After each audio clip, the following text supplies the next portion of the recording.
Yeah.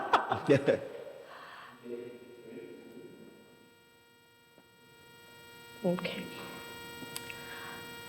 So, good afternoon. Welcome to, hello everybody at GFA. This is truly for us a pleasure. We're very excited to be part of this global event. So as I'll introduce all my friends, colleagues, gifted artists. I'll start from the left. Rania Odeymat, who is a multidisciplinary artist. To my right, I have the absolutely gorgeous Clara Pinkham, who is a fashion designer amongst many other things. And last but not the least, our only gentleman, Nuel, who is also a creative. He is a blogger, he's a facilitator, and he's a stylist. So voila, we are all from the creative sector. We're not from the academia. And today we will be looking at certain aspects of our fashioning, our culture, what we think is good for us, what we think we should do away with, the different contributing factors that have sort of played into this whole thing, though, why we dress the way we do, why some of us still bleach our skins so that we'll be lighter, why there's a movement towards natural hairstyles, also the whole question of whether wax print is actually African fabric or not.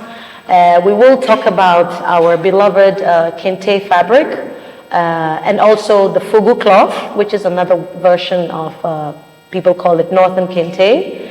And so yeah, we will be discussing all of these. Of course, you are all welcome to join the conversation with questions, with comments. Since we're not from the academia, it's quite possible that somebody out there might even have deeper, knowledge or insight into some of the things that we might be talking about. So yes, I think I would be the first to go.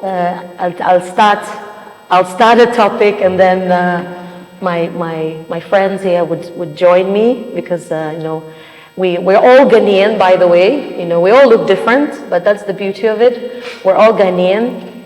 Rania is Ghanaian. She's of Lebanese descent, but she's Ghanaian. I'm Ghanaian. I also have Slavic roots.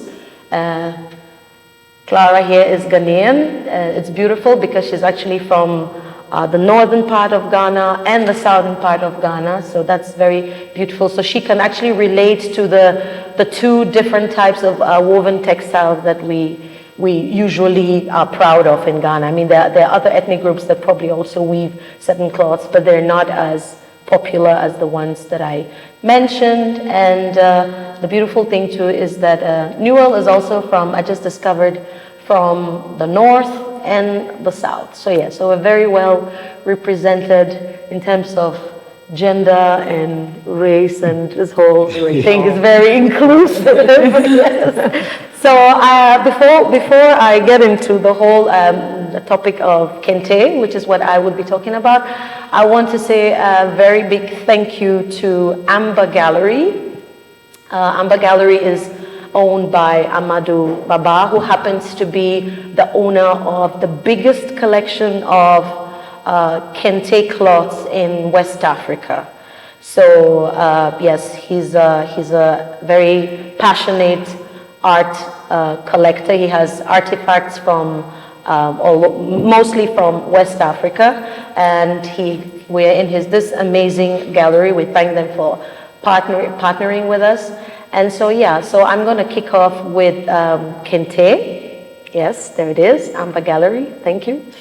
And yes, and of course we are supported by our amazing videographers, Judah and Martinson, whom probably you might see later. Now they're busy working, and they are from Stylus Innovative Studios. So thank you to them also. Thank you for coming on board. Yes. So yeah, Kente, as you can see, I'm actually wearing a couple of sewn strips. Kente is a fabric or a textile that is mostly woven by two ethnic groups in Ghana. There are similar woven strips of this nature across West Africa.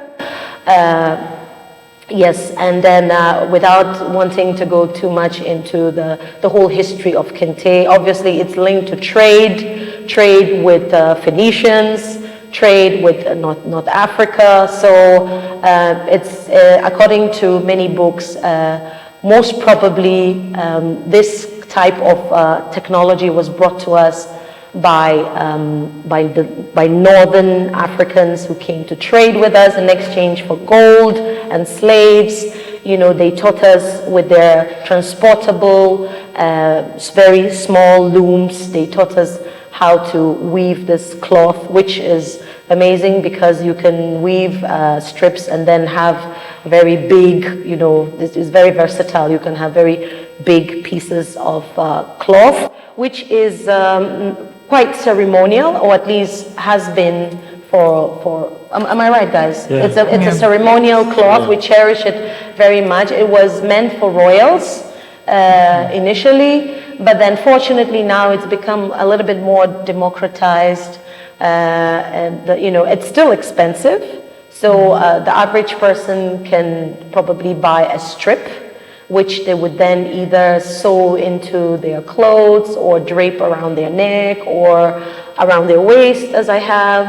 So yeah, it's a fabric that is somehow linked to our identity. Very interestingly enough, Kente is also linked to Pan-Africanism and Afrocentrism. Yeah. So you'd realize that even in North America specifically, the African American community uses it a lot also for their graduations, and it was a very interesting, controversial event, I think, that happened in either 2020 or 21, when the Democrats actually wore it and took the knee, and and it was their way of sort of being in solidarity with the African American community.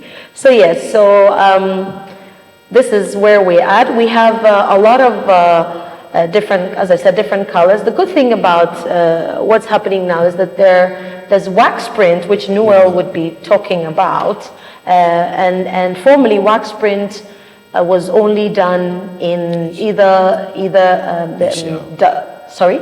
It originated from Asia. It originated from Asia. The Dutch brought it to us. The English sold it to us. The Scottish sold. Everybody sold us wax print.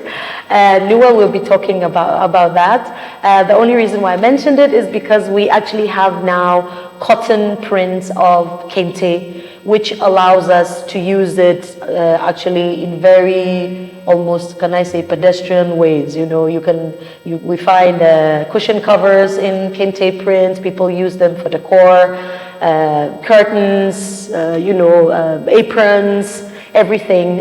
You also find people making, it's even printed on crockery. So you have plates and all type of decor stuff that is. So yeah, so we very much sort of like, even though I must say this, Ghana is made up of many ethnic groups, but it's interesting to see how when it comes to Kente, is the one thing when we agree. Yeah. We don't agree on which language should be our lingua franca. We don't agree on which language we should speak officially. We're stuck with the colonial language of English.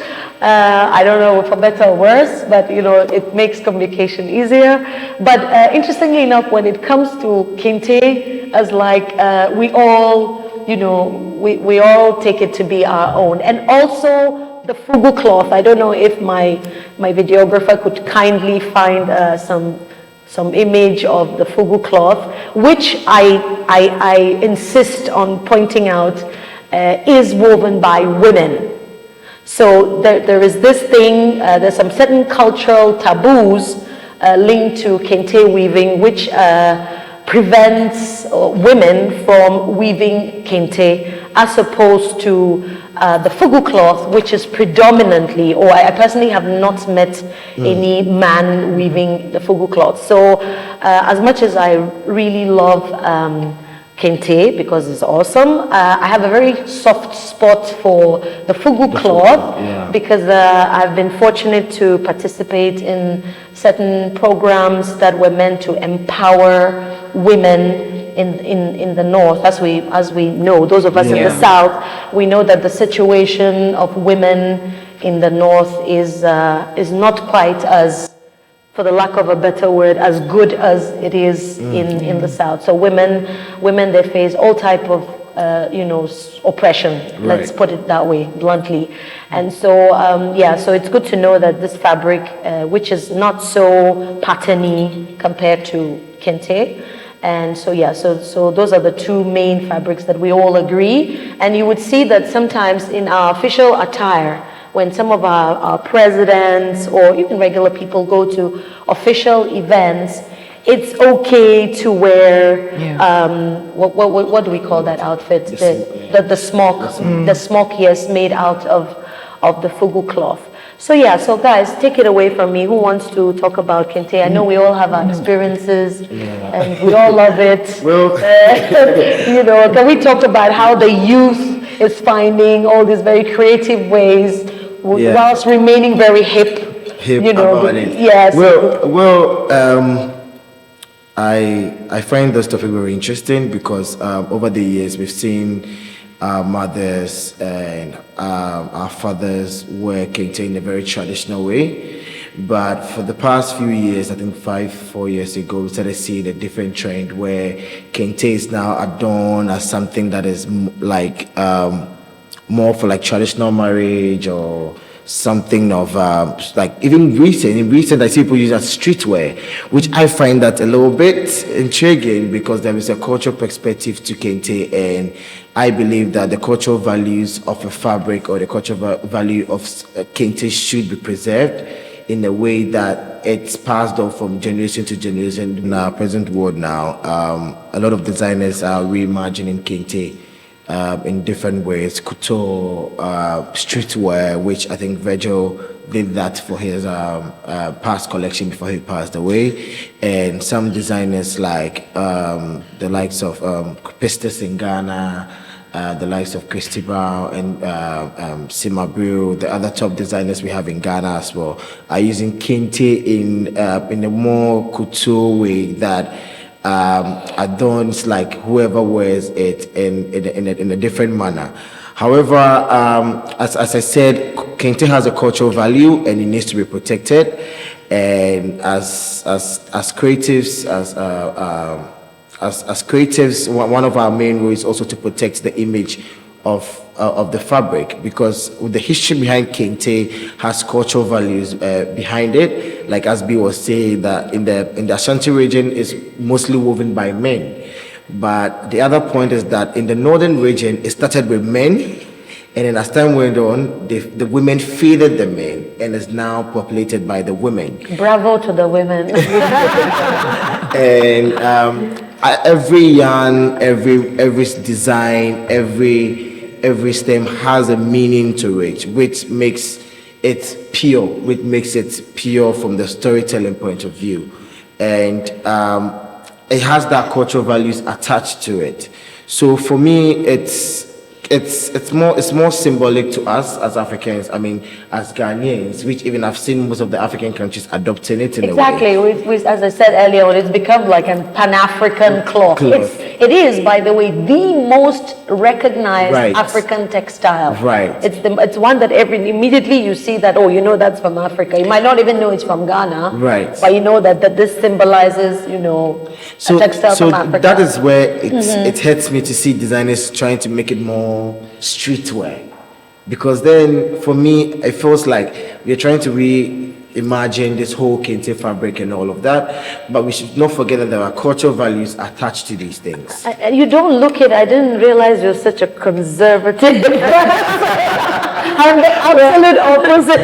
Well, I think that if I can chip in. Yes, please do. I think that, I mean, talking about original kente, it's woven. Yes. Yeah. And it's heavy in weight. Yes. And it's made in strips, so it is difficult to cut. You need experience to cut, unlike the normal fabric, otherwise it's going to frill. And so just by virtue of its weight and the original kente, there's a little bit of restriction to it, to what you can do in terms of couture and styling. It made it, yes, very official. And though it represents more of Africa, it is an identity for Ghana. Sure. It's a Ghanaian identity. But then Rania would probably want to say a few words about it. I hear what you're saying, Nuel, right? And it definitely has it makes sense in one way. In another way, I feel very happy when I see this happening. Why? Because growing up, there was a point where young people, the younger generation, and a lot of people didn't feel that kente was cool. Did not want anything to do with it. They didn't value it. You get what I'm saying?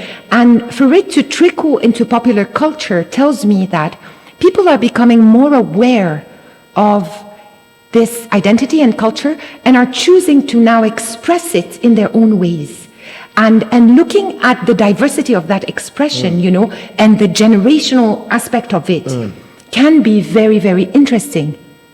Well, for me, it's not that I'm against totally the evolution of the kente fabric. It's just that I just feel like you need to understand the origination of it and the story behind it. So an example is, I've seen people wear even the kente with the mare and then they wear sneakers underneath the toga. Yes. Yeah. And they wear sneakers. Like, it's cool. Yes. Right? It is. But you see, even the kente, we have variations. Like what Otunfo, which is like our highest king royalty and royalties will wear, yes, is different from what maybe someone will be wearing in Accra because of the symbolism embellished in these patterns. Sure. Right. Now, let's say someone sees a picture with Otunfo wearing a kente fabric, and then they use that same thing to go to, let's say, China, to go and do a print out of it.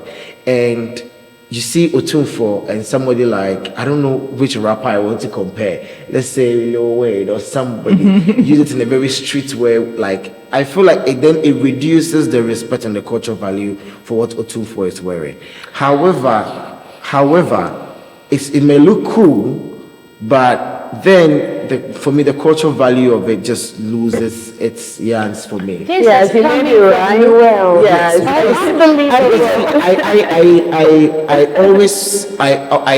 You see, whenever we travel, whenever we go out, and we see someone wearing kente, oh, that is a Ghanaian. Yeah. I don't want to lose that respect. I want to still have that prestige and identity whenever I go out. Because you see, one thing is that I don't want to forget this. Kimonos.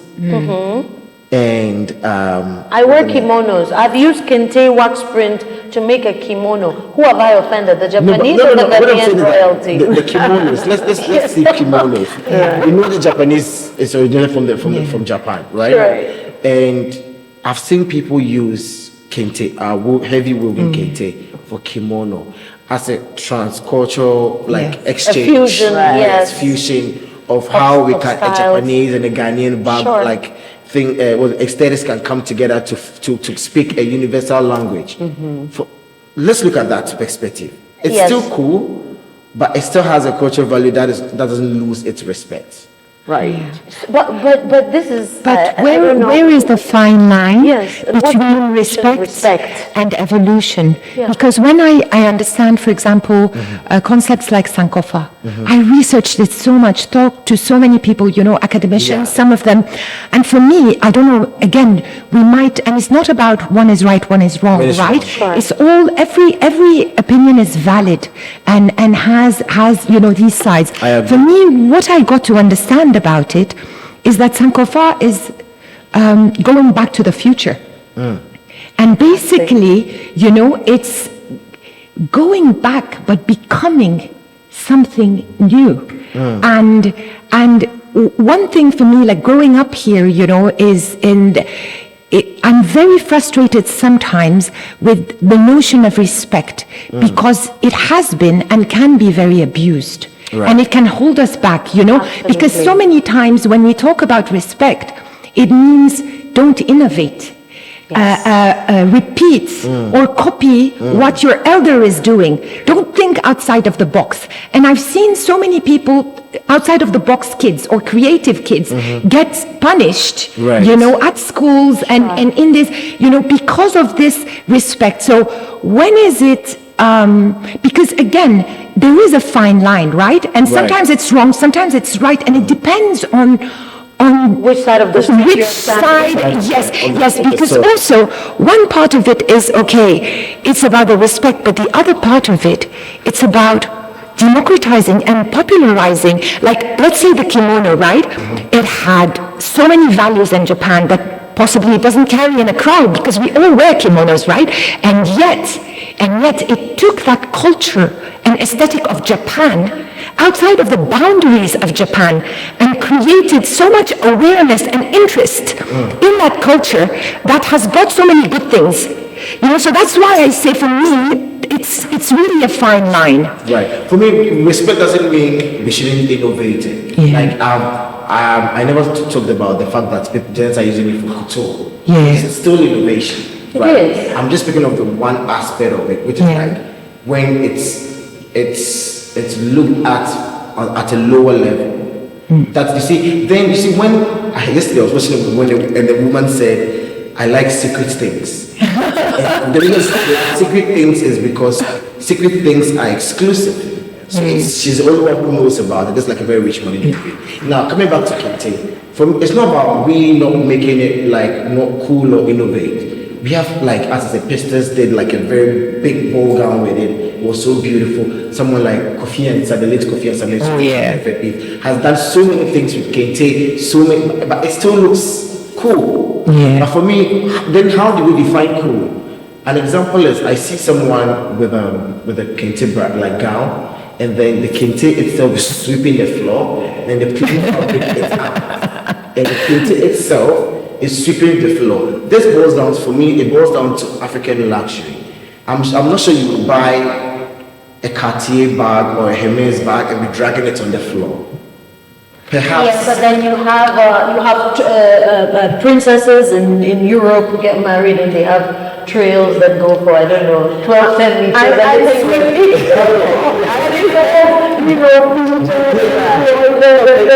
think that you know, if I can understand you well, I think the originality of kente being linked to royalty, it's where you are referring to. Right. Yes.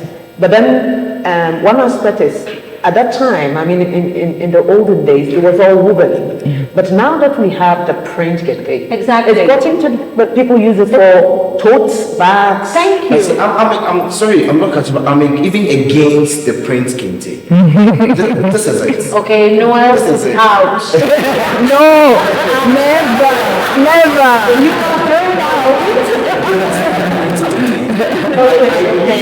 The old fashion should not be wiped away due to innovation.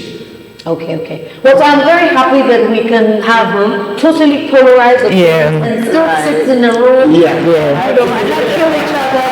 Because I think the absolute opposites are siding more with enemy. I think that, Noel, in as much as you are against, I am for that. Sure. And the reason being that, in as much as we love our kente and cherish it, a lot of people are not able to wear the real authentic kente because of the weight. Yes. Right. And also the fact that from the point of view of a fashion designer, it is a lot of difficult to create so many things out of it. So let's be innovative in a way that we find yarns that are less heavy to be able to create this. Yeah, so that Research. comes But it comes from, this you see, concept that's and the the silk. exactly. So you see, There's industrial one aspect has come in. Now, in Nigeria, I don't want to sentence the conversation around kente to just Ghana, Right. where they have their shoke and all of that. Right. A designer like Kenneth Easy has been able to find like research and know that okay, there are different yarns that you can use to sew in this thing that can give you a different silhouette from the kente. Even when you even pick the Ashanti kente and then the fugu, the textures are different. Yeah, but so hang on, now you're being contradictory. So first you don't like the idea altogether, but now you're telling us that, oh, if we use different yarns, that make it more like the idea of the prints. But you don't like the idea of the prints. Yes. Okay. But he's in favor of an idea of a light is, I mean, I have a whole bunch of house dresses, you know, that I've made using the printed kente, and I like it. It's comfortable, but that's okay. So he was saying, but it's cotton. But you must consider that we live in sub-Saharan Africa, very humid climate. I understand that. And it crossed my mind, by the way, today. I almost wore a kente. I wanted to wear a kente jacket, which I created, but I knew that I will just die of heat. It is too warm. So as you see, I'm just wearing this lovely piece. I get that. But what I'm saying is that the research of like, as I said, some designers that have like, this is something that is part of us. Yeah. Once we move to print and we industrialize it, Yes. we lose the ethical and then the sustainable aspect of it. Hold your thoughts. Now, look at Burkina Faso. Right. This conversation is centered around Africa. That's I'm picking different. Burkina Faso is putting cottons into yarns and dyeing the natural way of doing everything, which might not economically be lucrative to the economy because then it takes time. Yeah. I respect But that. people are willing to pay for anything that is handmade and takes time. Kente, if you remember, I said it's not something that you call affordable. Yes. I mean, some people It's not affordable, can just some people buy just a strip. Right. That's how much they cherish it. The same people who buy a strip, they know the difference. Believe me, the average Ghanaian knows the difference between a woven piece of kente that links him to his heritage, to his country, and the quote-unquote bastardized version But don't think that we that's- use for Don't think that casual wear. jeopardize the image of the original kente. Absolutely not, because I think that in Europe they have the same thing. They have fabrics that are in museums, things that they wore maybe in 16th, 17th century. And in fact, to be honest, I actually did last month. I attended an exhibition in Holland, in Middelburg, where the museum actually called on young designers to look at outfits that were worn in the 16th century in the courts and to make contemporary versions of these outfits. They rather invited, they didn't want it to be something that, oh, this is so royal, oh, this is something that's in the museum. Because then there is a disconnect.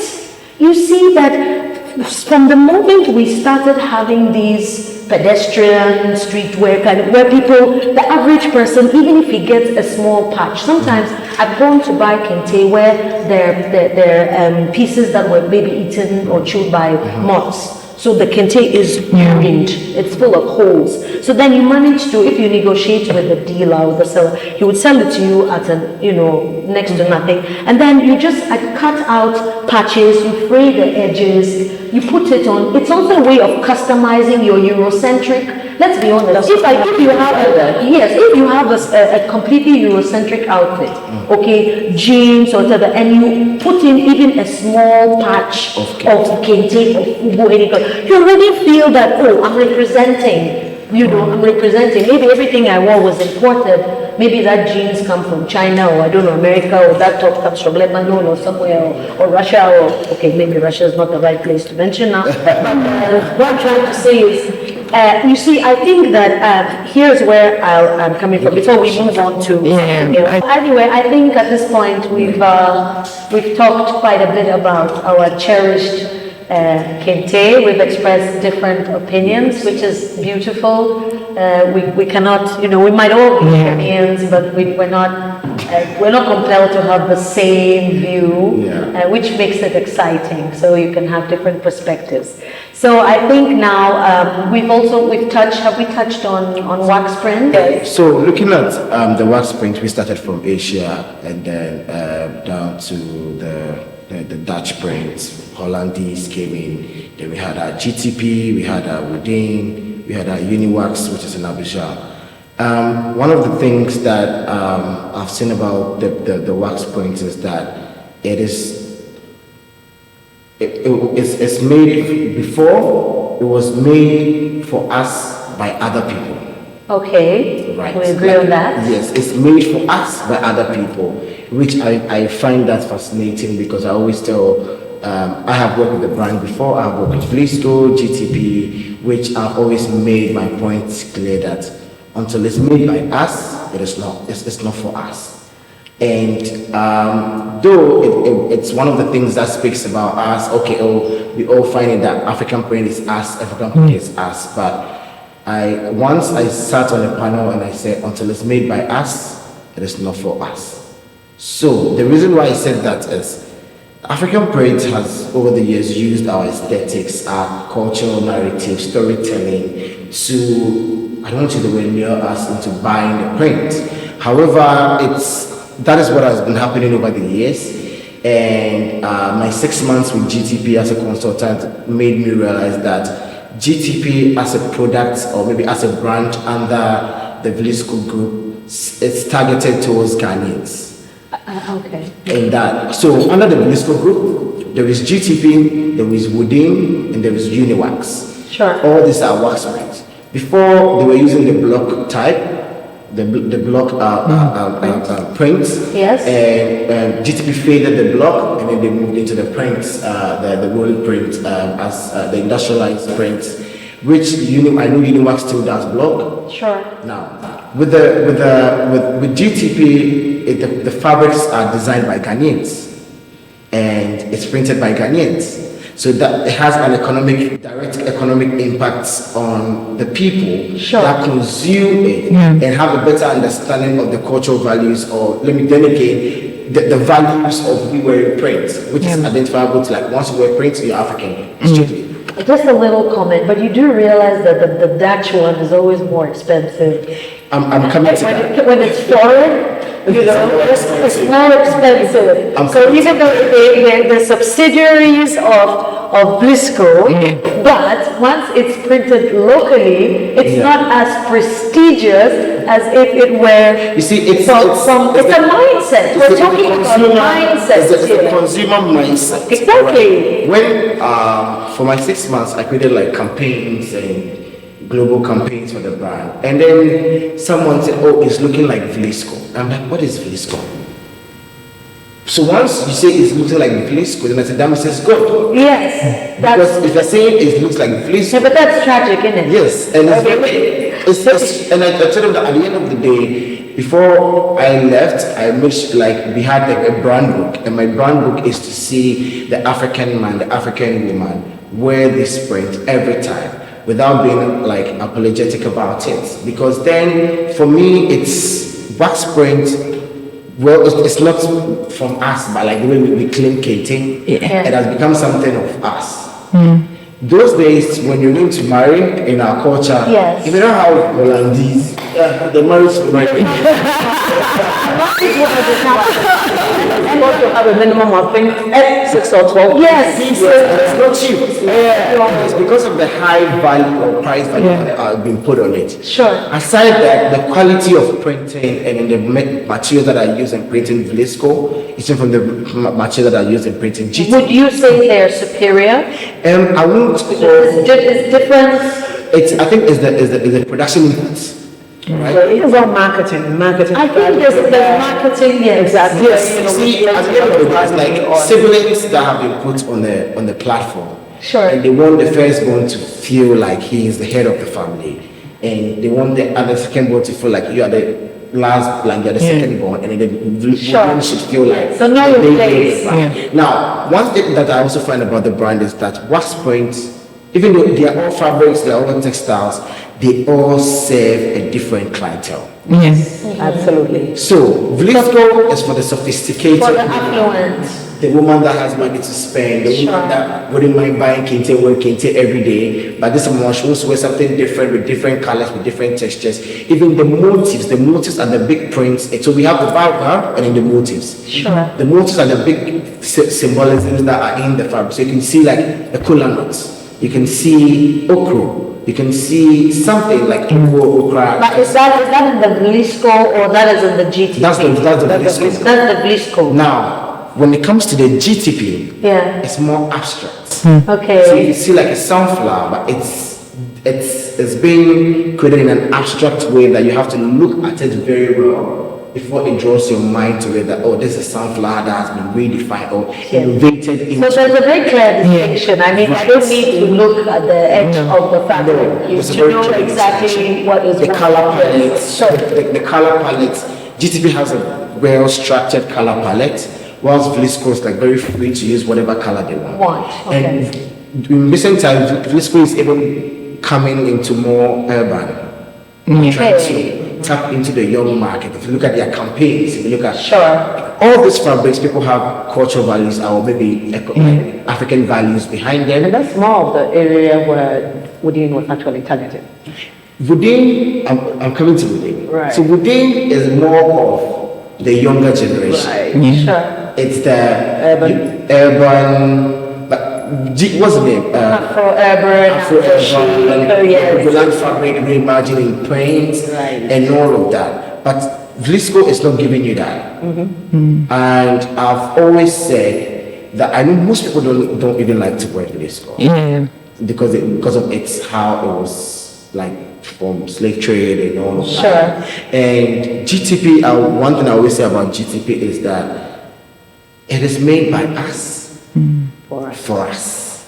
So I almost feel like you still work for them. No, I don't know. I don't. It's people to understand that when there is, would you rather high GTP or you rather what's the name? Sorry, let me rephrase it. Yes. Would you rather promote GTP or promote high target? High target is the Chinese from China, which the Chinese copy the wax print and they put it in the market, but at a very lower cost. Of course, now, undermining our local yes. Now, what that does to our market is that it jeopardizes the local production. Absolutely.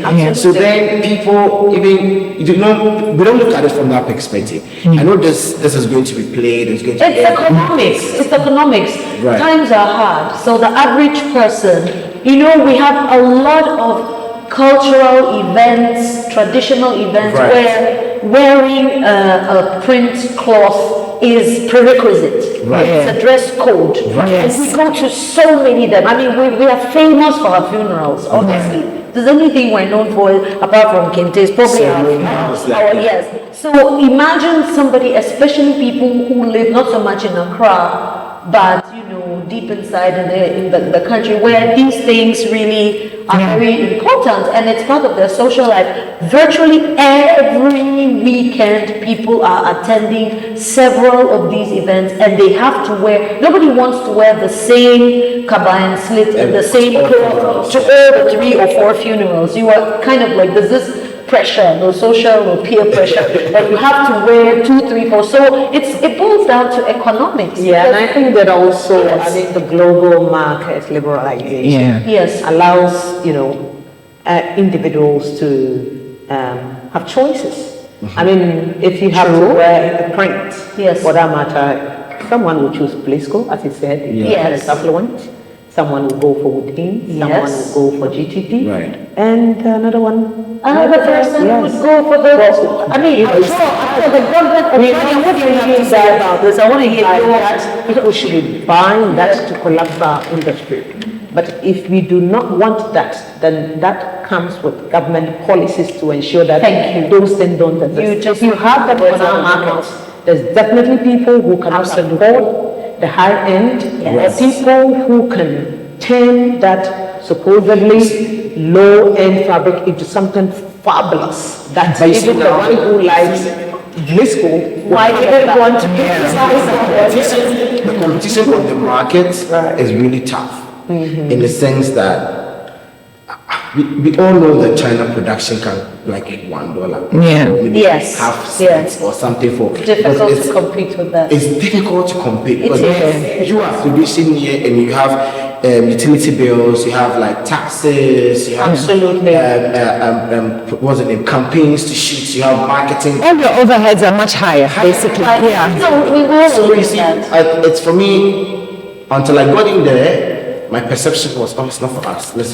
But then I look at the inflow of the Chinese market, and I'm like, then which one do I take? Do I take the one that my brother works there or my sister works there, and she needs to be paid, so I need to buy to support that industry, or I buy to support the Chinese market? Yeah, but as Clara said, yeah. somebody living in the village or somebody can afford the Chinese one because that is cheaper. But what is that doing to our industry? Which for me boils down to the Vlisco conversation, the Kente conversation, that the Kente, it started from ATL. The Kente print was started by ATL. And when ATL collapsed, that was when it took over by the Chinese market. Yes. And now the Chinese market is invading our markets. I do want to point out that even ATL is owned by a Chinese. True. I did my investigation. True. Because the main investor was, I think, a Chinese gentleman. Yes, exactly. But see, the thing was that the workers and everybody was from our country. Exactly. So for me, it makes more of an okay. If you're taking my Kente woman from me because of industrialization and innovation, But at least you're providing jobs to the local community. So it's the wax print has been with us. But coming back to the conversation of symbolization of how Edinkra symbols and other symbols have been used in this print. Sure. In a way, even now, most people cannot even use Edinkra symbols in those prints because then you need to have some sort of That there's been some law or something. for anything you do. Apparently now, but it's a new thing. It's just been instituted. It's been there. But never applied. So once you are caught in it, then they use the law against you. Okay. But it's been there because until I got in there, that's why people like GTP haven't used the Edinkra symbols and other things. Even if they use it, they reformat it. I have a question. But who owns Edinkra symbols? Doesn't it belong to all of us? Am I not Exactly. Like I don't understand. I'm very sorry, but I really do not understand the concept of these are symbols that we all inherited. National symbols. National symbols. And now let's say Rania as an artist wants to create a line of jewelry and she needs permission to pay to use national symbols. I find that very When a foreigner wants to use it, I mean, nobody can charge you to use a Ghanaian symbol. It doesn't belong to anyone. So you're saying that as Ghanaians, once you have a Ghanaian passport, you can get up and use Edinkra symbols any way you like? Unfortunately, Is that what you're saying? Unfortunately, I cannot interpret that act or law, very well because I don't have the background as a lawyer. Sure. But as far as I'm concerned, I have not seen anyone being sued for using GMA or. But the law is there. Yes, I mean, but I'm sure that law will apply to 15 years ago. especially the Chinese doing the prints using a Okay, so that is smooth the attack. I know that I think it applies to us because after a print is created, after 10 years, anybody can copy it. It's not yours again. True. Good. So for the Edinkra symbols and everything, brands like Vlisco and GTP have stepped away from using it because once they use it, they need to get some rights from folklore to be able to use it because then they are industrializing it to make money. But then again, who does, like I said, it's for us. It's for us. It's our folklore. I mean, I find this crazy. What about fine artists that paint? I know several fine artists. Don't know who paints like they. I don't know if I should mention anybody's name yet. I don't want folklore board to go after them, so I better not. But I know people who it's their thing. That's all they paint, and they sell it. it's a commercial It's a activity. commercial, right. So I've never heard, to be honest, I've never heard, doesn't mean they didn't go for a license or, I'm just saying, I've never heard anybody ever telling me that, oh, I actually had to go for a license from folklore or heritage board to be able to paint my symbols. You see, one way or the other, the symbolisms that are the symbols that we use in our prints, in our everyday African luxury artifacts. For me, it's as a way of telling our story, and it serves as an agent of socialization in our communities. And if you're asking me to come for, what's the name, a rite, Yes. before I tell a story or pass on some, it's Stifling. Yeah. That's totally stifling. But you know what? I think that And unfair. I think that until we as a group here can actually read out the law or the act, we will not be doing a lot of justice because we do not. I mean, I personally, and I don't think we are all speaking to. We're speculating. I mean, the only person who probably has a little bit more knowledge about this is Nuel, because to be honest, I heard about it in passing, but it sounded so ludicrous that I didn't even bother going to research to say, is there any truth? So I think to be fair, we need to drop that a little bit because we do not have. Okay, don't worry, I'll take all the blame. Right. Back to our topic. Sure. Yeah, back to a topic like Nigerians and what's the name? Malians, Ivorians, they all have symbols that they use in telling stories in the fashion perspective. Like the Bogolan have the strides and they have this greater sign, less than. I think all fabrics. I mean, I joined one of the, I think either it was Kazakhstan coalition, they had a presentation yesterday, and I was fascinated to see that they also, what seems like very decorative floral patterns, actually tell a story. So that I think is universal. Yes. Every country, every culture you go to, east, west, south, and north, people encode and embed all type of things. I mean, the originality of these comes from artists, putting their brains on paintings and all that. So there's always a story behind it. There's always a story. And then I think they unify the humanity of this, that, we might be from Ghana, somebody might be from Kazakhstan, and then you would actually go and see a symbol and say, oh, this is an Adinkra symbol. Right. But then you find out that, it also means something maybe different or similar. I find that very fascinating. And I think that is really, I mean, it's one of the things that is so embedded and still really exists. For instance, if anyone loses a loved one today, they can actually come out with a name or let's say a statement or some kind of slogan, and just say, for instance, if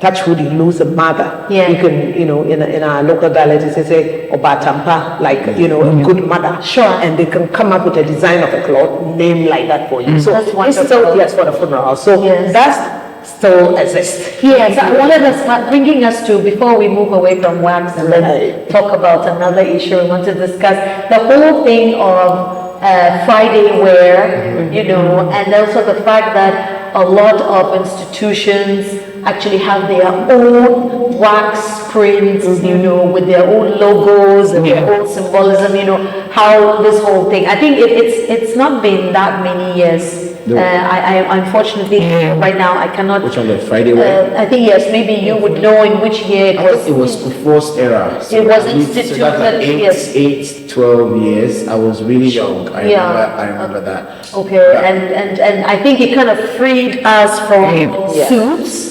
We love suits. One thing I remember as a child, when it comes to, Kente, which is the Fuguda, the northern part. Sure. I do remember President Rawlings of Blessed Memory. Oh, yes. Wearing that a lot. He was championing the exactly. Then I remember doing President Kufuor's time. Yes. That was when the now Trade Minister, Alan Chamatin, came up with, if I'm right, the Friday wear of the cloth. Yes, which gave the industry a boost. Yes, it gave, it became a thing in Ghana. Yes, and I think President Kufuor also used to wear that a lot. But I remember Honorable Alan Chamati used to wear that a lot. Another person that I also remember, even though he was a finance minister, and most of them then used to wear suits was the late Van Redu. Yes. He also used to wear that a lot. And I think during the President Atta Mills time, it continued, Sure. you know, and then all of a sudden there was this craze, you know, of African printing for women. At the time when it was the Friday where the men used to wear the shirts more, and then the women would do some kind of maybe the kaba and slit. Yes. But then it turned into dresses, remember?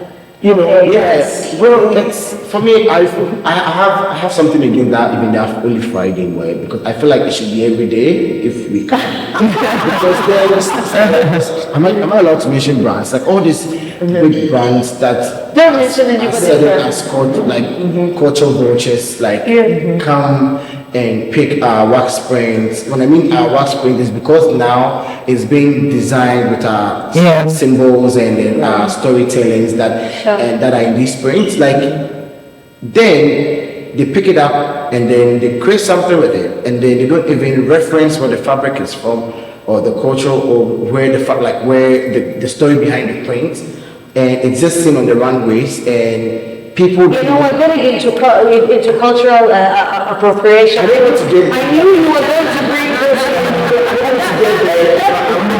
I knew you were It's more advanced now that people are. I see most brands are doing the crediting, which I feel like is good. That's fair. That's fair. That's fair. I feel like most brands are doing the crediting, and I'm not going to the culture appropriation. I'm just saying that there might be people listening to us that really love their print, but don't even know, they're even scared to use it. And I always say you can use our print, but just credit the source. Like, okay, this fabric was inspired by this, that. Just know the stories behind some of these prints. And now I'm going to say something that would make me sound very anti-Ghanaian, but you know that we as a people don't tend to credit anybody for anything that we borrow. And you all know that what I'm saying is a fact. So it's funny how when it's our turn, when it's done to us, then we're like, oh, that's my symbol, that's my cloth, you didn't credit me. But then, For me, I'm proud to say that over the years,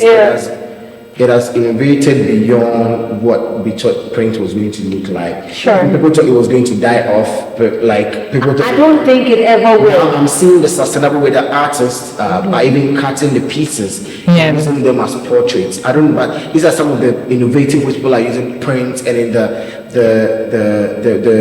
wrist innovative things like bags. People are using patches. People are using them as couches and yes, absolutely. For my brand, we use them for clothes. Exactly. Exactly. I mean, I use them as if I did a patchwork. You know, I did a lot of runners, bedspreads. It was more like, you know, decor stuff that I used it for. That is the point I wanted to arrive at. Is beautiful. So people like Clara, she's sitting here, but I always look at her work and I say the work that goes into putting these pieces together. No one has an idea. That when you take your pieces and then someone sees them, they're like, where did you get it from? They're trying to look at the technique behind it. It's how she's being innovative about using like things that are like closer to our cultural identity in an innovative way. But then, you know, I love it when you talk like that. I like when at one point you're very pro innovation, but only when it comes to content, like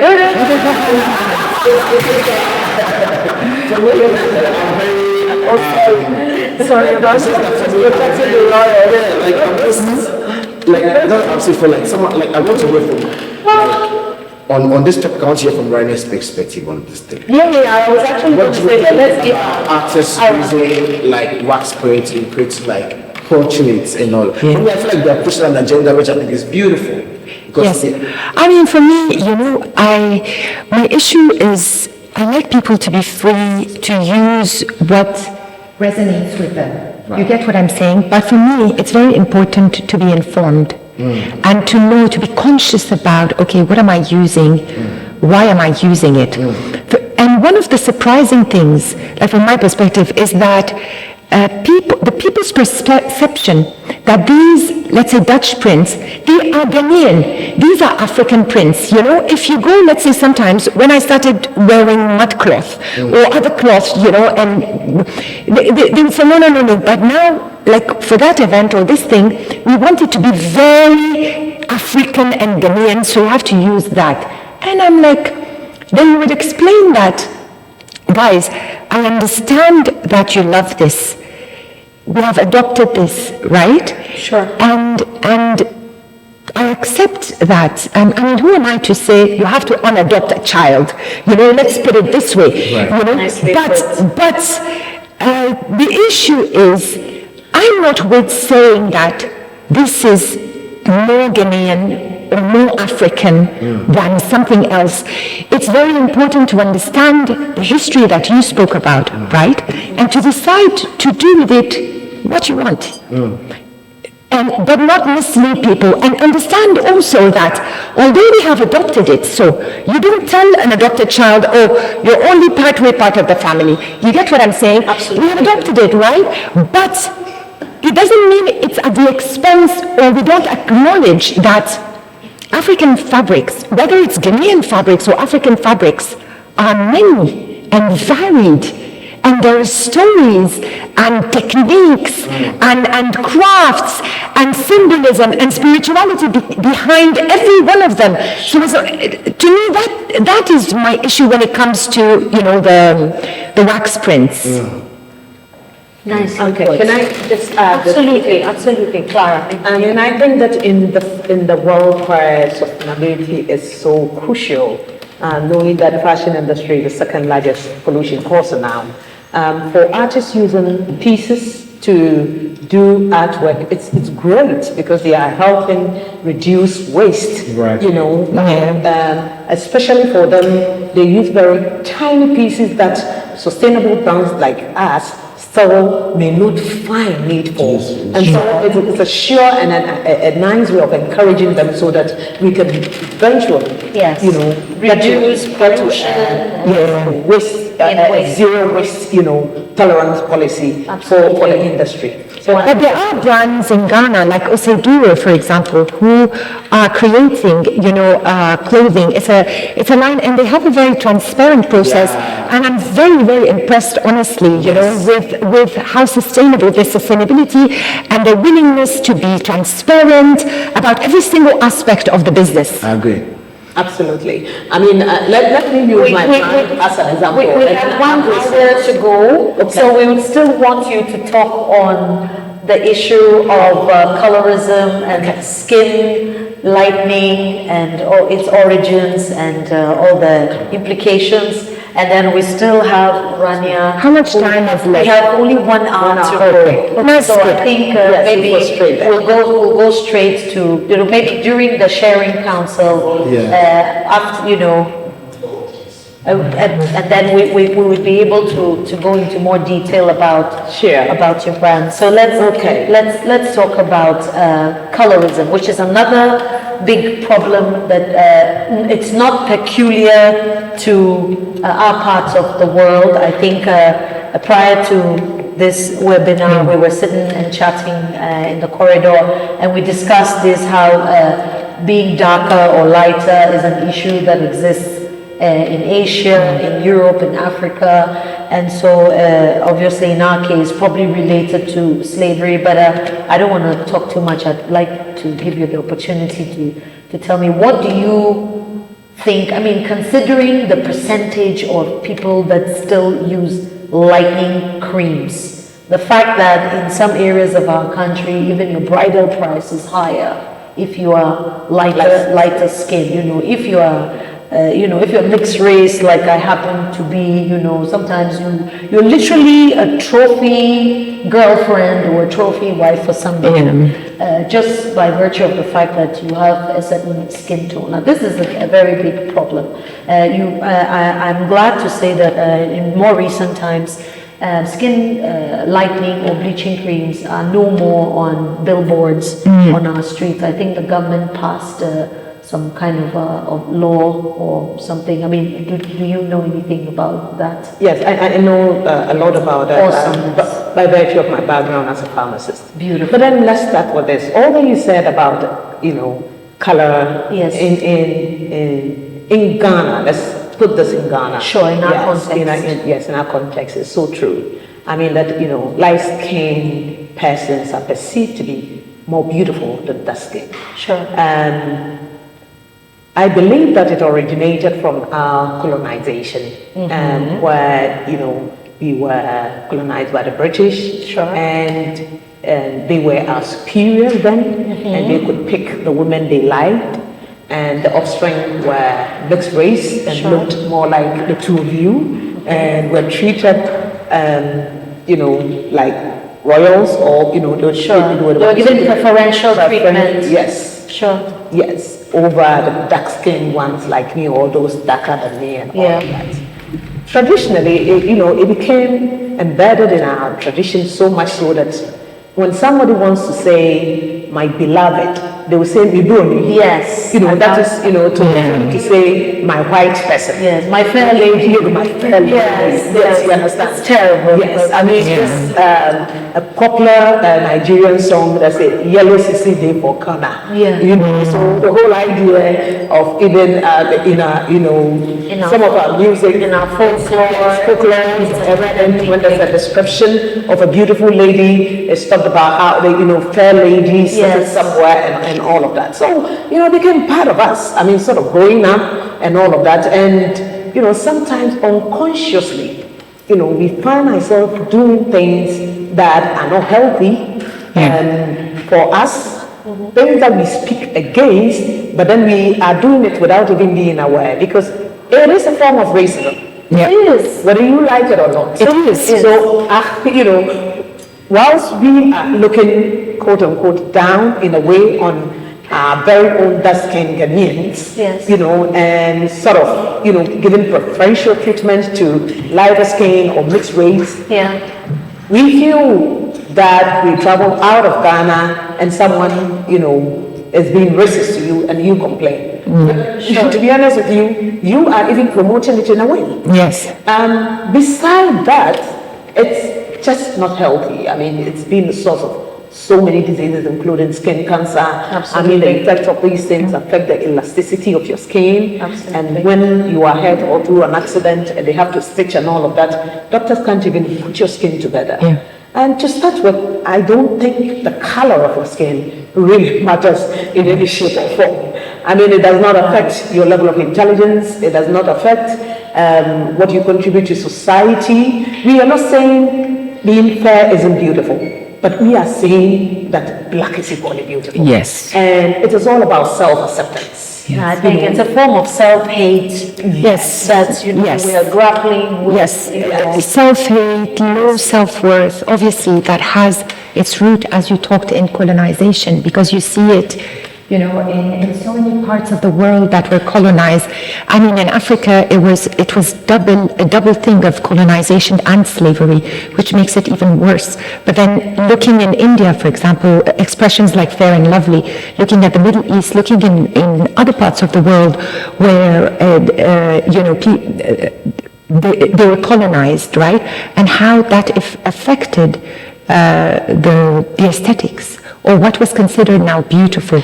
But it's also a way of colonizing the mind. Absolutely. And now, how it is up to us to decolonize our own minds for me, it was heartbreaking as a child and then later on also talking to some friends and seeing that actually darker skinned Ghanaian kids are being bullied sometimes at school, because they're darker skinned or given nicknames by their fellow schoolmates. Yeah, blacky, dark. Yes. Yeah. Yes. And this is it's really unacceptable. It's really because it's a type of violence that we perpetrate, as you said, against each other now. And we reinforce something that we didn't start. As Ghanaians, I'm talking, I'm lighter skinned, but somebody somewhere has to say, no. I mean, when we start addressing ourselves, how we think deeply, the things that we do unconsciously, the comments we make to our children. I remember once my friend, telling her daughter not to go to the beach or somewhere because she becomes darker. I'm like, what? Yes. Sorry, I'm going to use bad language. What the hell is wrong with you? You know, I told her, but you don't think like that. You're not that person. She says, yes, I don't. But so many people around me, everybody else thinks that way. I'm saying, yeah, but you are empowering that. You're reinforcing a negative, and you are actually giving it to your child. Yes. You know, and making it a reality in your child's life. Subconsciously. I mean, yes. You know, I tell you, I mean, as a pharmacist, I've seen patients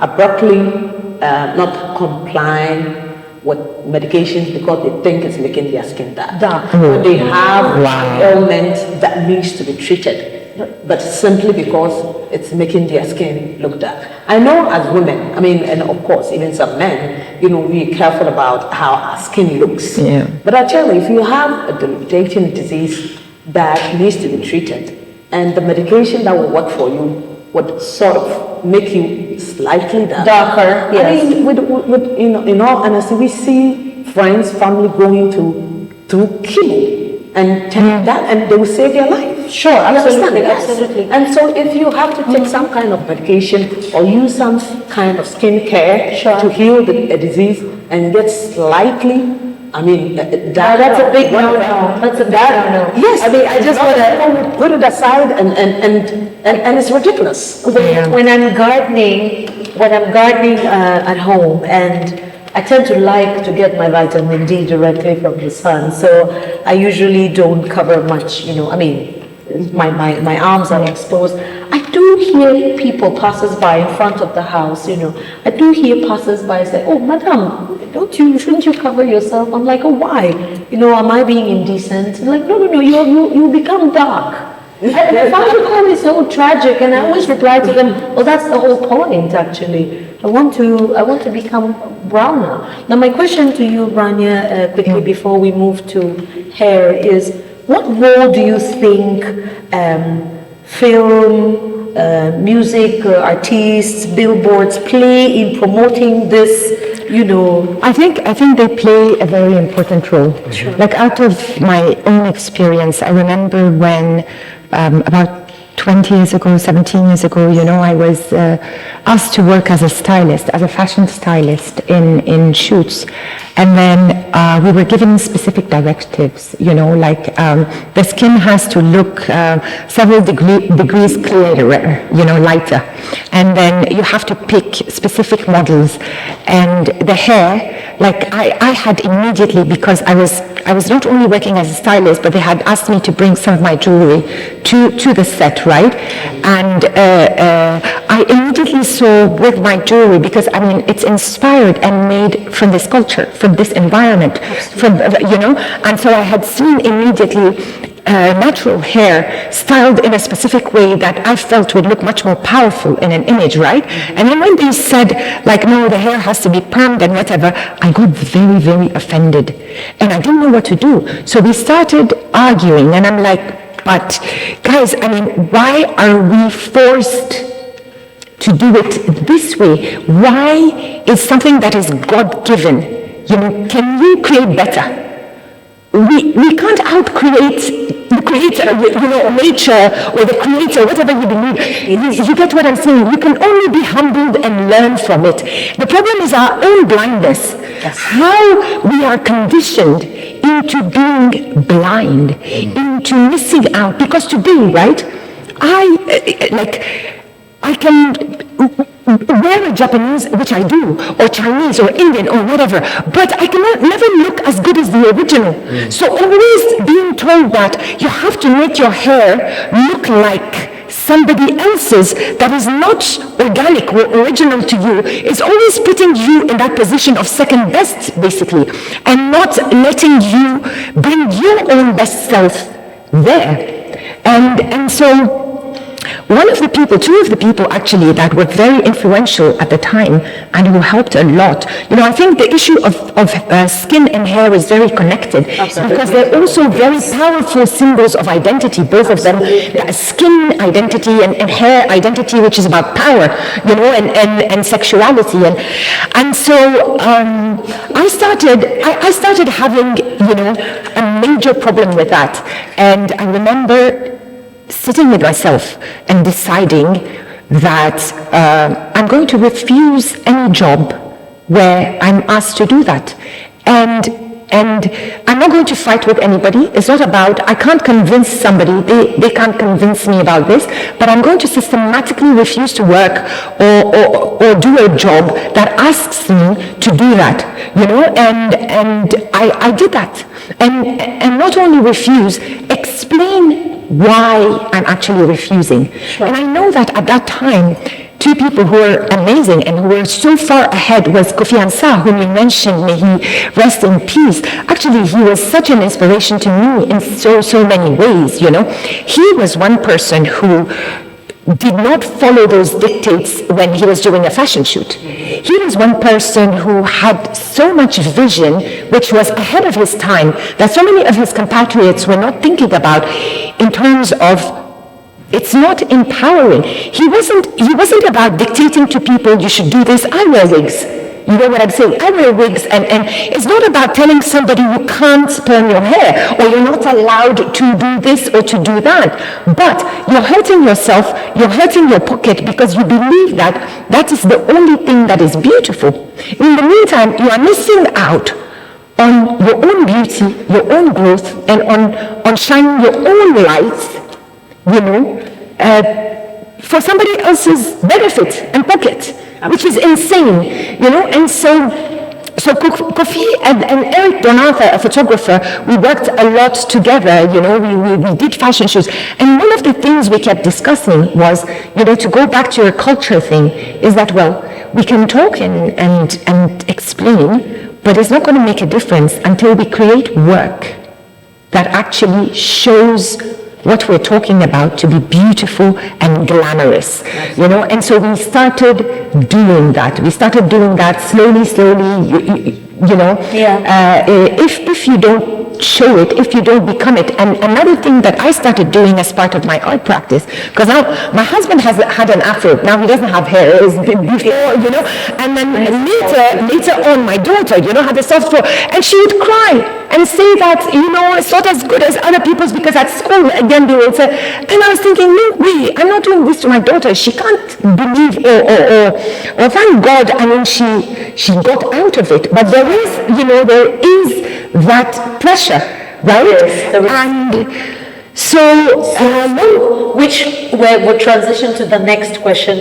What do you think of this, let's say, currently much more people, even in the corporate world, are sporting locks, which has become so much more acceptable in our society? I mean, we all know what locks were, how they were perceived and what they were associated with. And you know that right now you could... But they still are.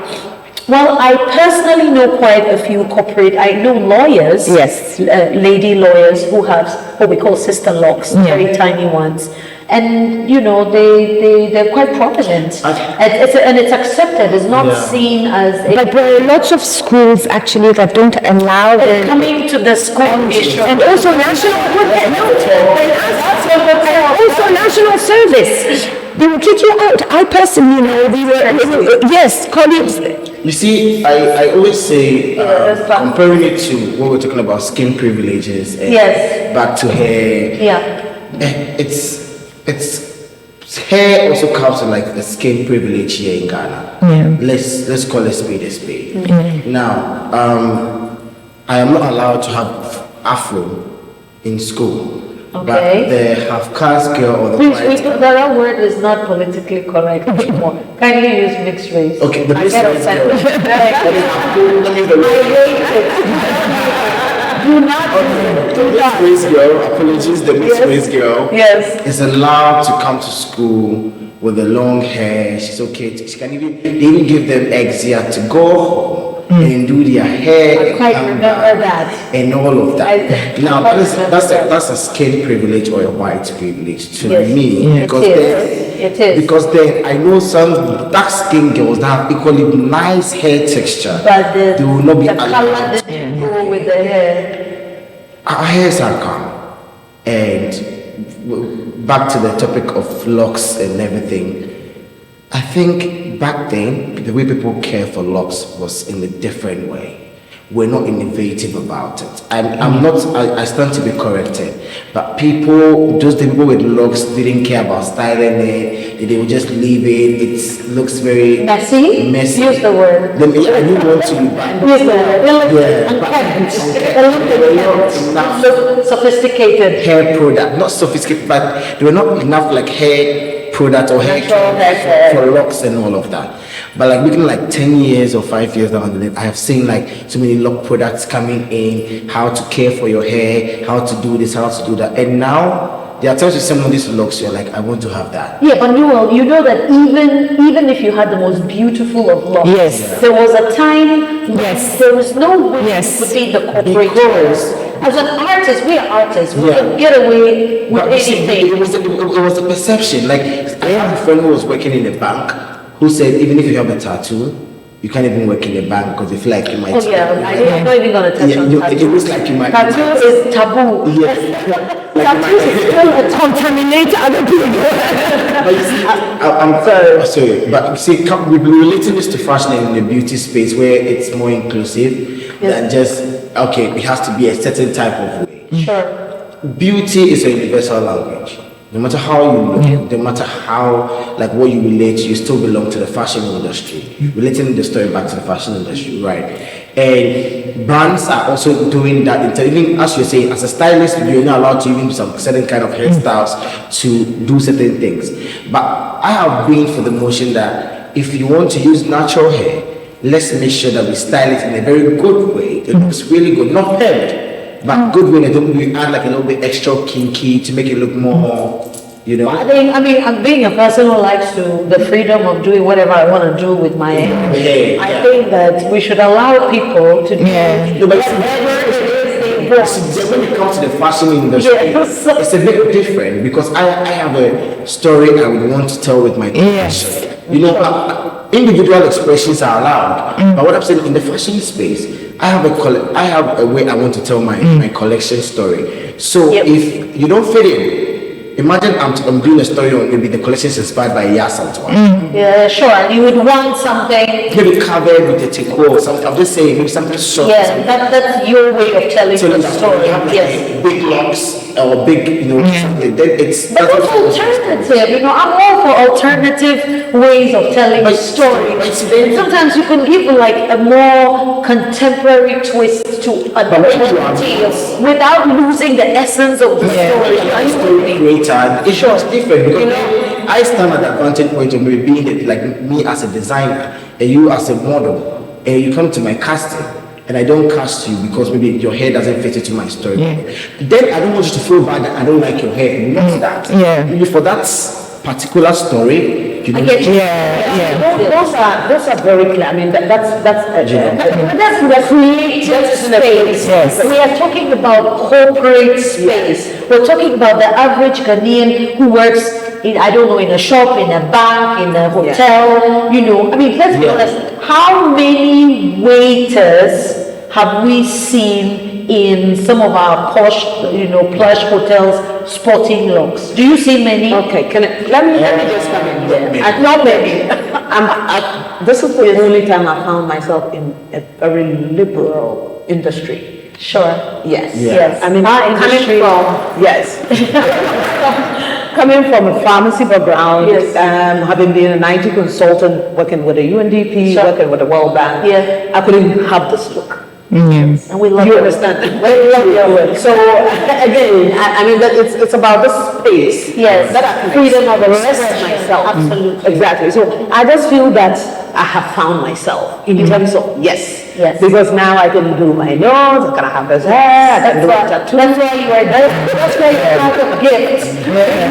Because unfortunately, no matter how, and again, we're speaking to Ghana, though we all have this foreign exposure. and all Sure, that, absolutely. We're still talking to Ghana. There's certain things in certain space you cannot do. Yeah. I haven't seen a lot of medical doctors with Exactly. PS ears or PS notes. No, I haven't. I haven't, exactly. Thank God the idea of sister love is gradually being Yeah. accepted. And like Nuel rightly hit it, now indigenously we have a lot of natural hair cares that Yes. makes it grow faster, look neater, smells Yes. good, unlike the traditional way where I remember they have to put, I think, egg and lime to, to make it look a lot more, and it gives some smell and all of that. Yes. And I think also, the media is also doing well by showcasing a lot of natural people, because Yes. the idea was the fact that Exactly. Billboards.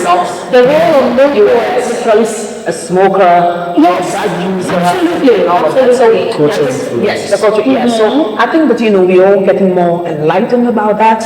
And again, for brands that, are looking I to have one question, please. When we say we are all becoming more open to this, are we talking about large urban centers? Because we tend to sometimes think that whatever happens in Kumasi, Accra, and Takoradi is what's happening in the rest of the country. So my question to you is, when you say are you saying those of us who are living in the metropolises and are open-minded, maybe more than people living in the rural about the new generation. So what about new generation? Yes, for instance, my mom is very concerned when my 10-year-old hasn't combed his hair. Okay. You understand? Yeah, and Sure. I understand, because in her mind it's like, why is he fascinated about locks? Yes. Okay, so you're you trying to curb, exactly. to nip it in the bud. Yes, which for me, I understand her.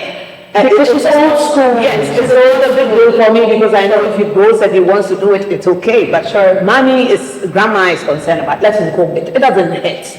Sometimes for peace and all of that, because I could never in my life think I would do some of the things So would you say that the advertising industry has always been crucial in changing our perceptions and attitudes? I think it's more than advertising. We brought up the political aspects. Noel talked about the economic aspects when it comes to those companies, right? So there were political aspects, there were economic aspects. There are cultural aspects that are very important because they're also linked to the political and the economic aspects. And then the advertising obviously plays a very, very, very big role. For me, we, as I said, trying to talk a lot about it, and refusing certain jobs and introducing it into certain, Yeah, the technical team is, what time, how much time do we have? Sorry? We have half an hour more to go. Okay, that's great. Sorry all right, for the interruption. don't worry. And so creating photo shoots, creating jobs and whatever was one part of it. The other part of it that I chose to address, because I'm a multidisciplinary artist, right? I decided to make it part of my art practice. Like what I wear I consider it the performative or the live part of my art practice. So back then I started wearing Afro wigs and Rasta wigs, and you've seen me, and then styling them in ways, and I would go out and people, obviously not everybody, but people would just wow, you can do this with an Afro wig or with Rasta hair, or I'm like, yeah. And over the years, I got a lot of women who came up to me and said, thank you. I'm just going to go rock my flow, you know what I'm saying?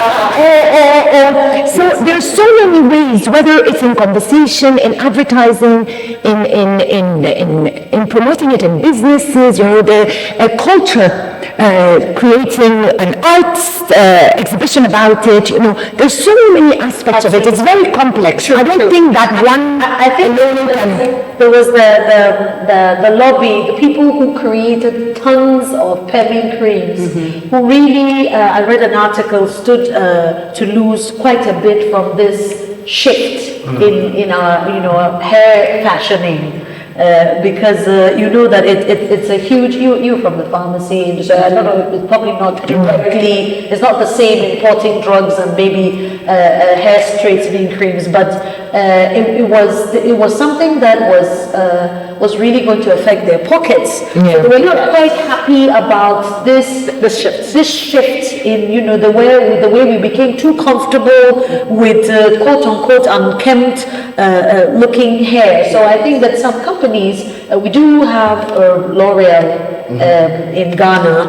They were compelled. They were making great losses because they were very good at selling us all these products for straightened hair. But then all of a sudden they had to come out with they had to strategically do stuff. Yes, that was now could be used for people with the natural hair. Yes, and besides us accepting ourselves with the hair and all of that medically, it was identified that most of these straightness were causing cervical and ovarian cancer for users. I mean, especially the black women, the hair straighteners, the chemicals and all of that. Okay. So when all of this information came up, we realized coupling that with exactly. But to tell you what, I mean, and I just want to make this very clear. Obvious statement. Look at the Parliament of Ghana or the entire government system over the years. Can we talk about the judiciary and the white wigs? Oh my God. You cannot leave this platform without talking about go to courts. We must talk about, But look at all of our government appointees and everyone whether working in the seat of government or in the government, in the ministries, or in parliament. Have you seen anyone with locks, especially the men? I mean, if you look at someone like Honorable Eslemus, who I think she has sister locks. Yes, but I cannot imagine somebody working. But remember, Omo as a musician and as a musical president, when he had to go into politics, he cut his locks. Oh yes. You understand? So it tells you that in as much as we've gone far in certain corridors of our governance, it's still not accepted. How many church people go, and I've heard people telling me, musicians or whatever, who stopped playing actually in a church band, although it's a very important source of income, because they kept being on their case about their hair. Fellow artists, one artist who loved going to church and who stopped at one point because he said, it was giving him too much headache that every time the pastor had to give him a sermon about his hair not looking Christian. Let's emphasize that this problem is even less for us as women than the men. Absolutely. So any of our production, I think 2 of our production team members here, if they should apply for certain jobs in Ghana here, they will tell them to go away, unfortunately. Yes. Absolutely. You see, Nuel will get all the jobs. Yes, nobody needs to shake that way. That frame is too funky.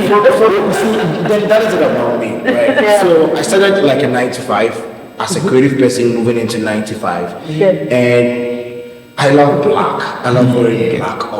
I feel like black means power and makes me powerful. So I like wearing black. Yes. But the working culture says everybody should wear print. Yes. Wearing print. And then I went there, I'm like, listen, I don't want, if I wear the same print I am designing for people to let them know that this is expensive and they should wear it to special occasions, and I'm wearing it on everyday basis. Then what is my marketing for? Sure. So I want to wear black all the time, and it became my identity.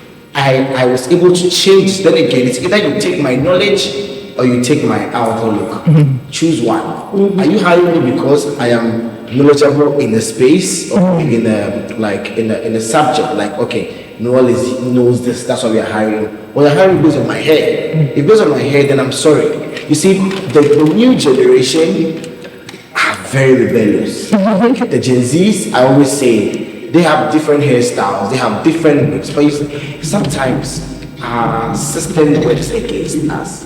Because I always tell my team that when you're coming to the office, you can look how you want to look. Me, I don't care. But the moment you are going to somebody's office to go and get that money, you need to look the part. In recent times, it was on Twitter that if you go to somebody's office and they're driving a range for a sponsorship, maybe no one will give you sponsorship because you don't even look the part of the money that you are asking for sponsorship. Ghanaians are big on the outlook.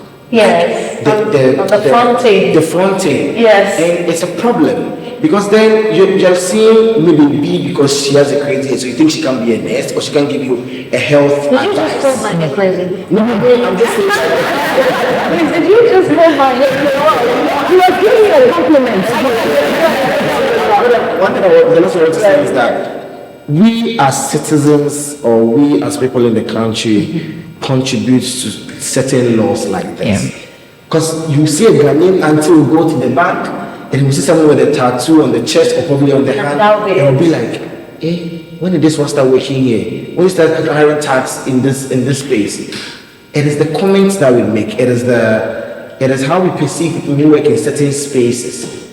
Those days we say, doctors, they don't even go to club, they don't do this, but we have other doctors everywhere, and it's because the social the spectrum is changing and people are beginning to adapt to certain things. So for hair and especially hair, and I don't want to talk about tattoos. For hair, it's a big thing when it comes to our world, but it's changing. Yeah. I'm seeing people, they say on a day they can dress like your favorite, your news, or dress like that, and then they go to work like that, or dress like it's a casual day. Dress how you want to dress on a normal day and come to work. It's about time we or maybe people in the corporate space start also educating people. Listen. The fact that someone has a tattoo doesn't mean they are not doing their work well. Yes. I know a friend who went to Apple meeting in a shorts. That's his identity. Like whether it's winter, you see him in shorts. He went to that meeting in a shorts, and then he said, no one said anything. At the end of the day, he got his job and he was out. He is one out of the thousands that didn't get rejected because of their physical appearance. And it's about time as creatives, we also need to start changing that perception. Even when we're doing advertising kits or marketing tools, we can put somebody in the dreadlocks in the back and in the advert. Drop the dread. It looks. I think that Noel, I totally support this. For me, and I don't know whether the group will support it, but that's just a line of caution. Yeah. You know, there's certain appearance that you put up when you are paying yourself.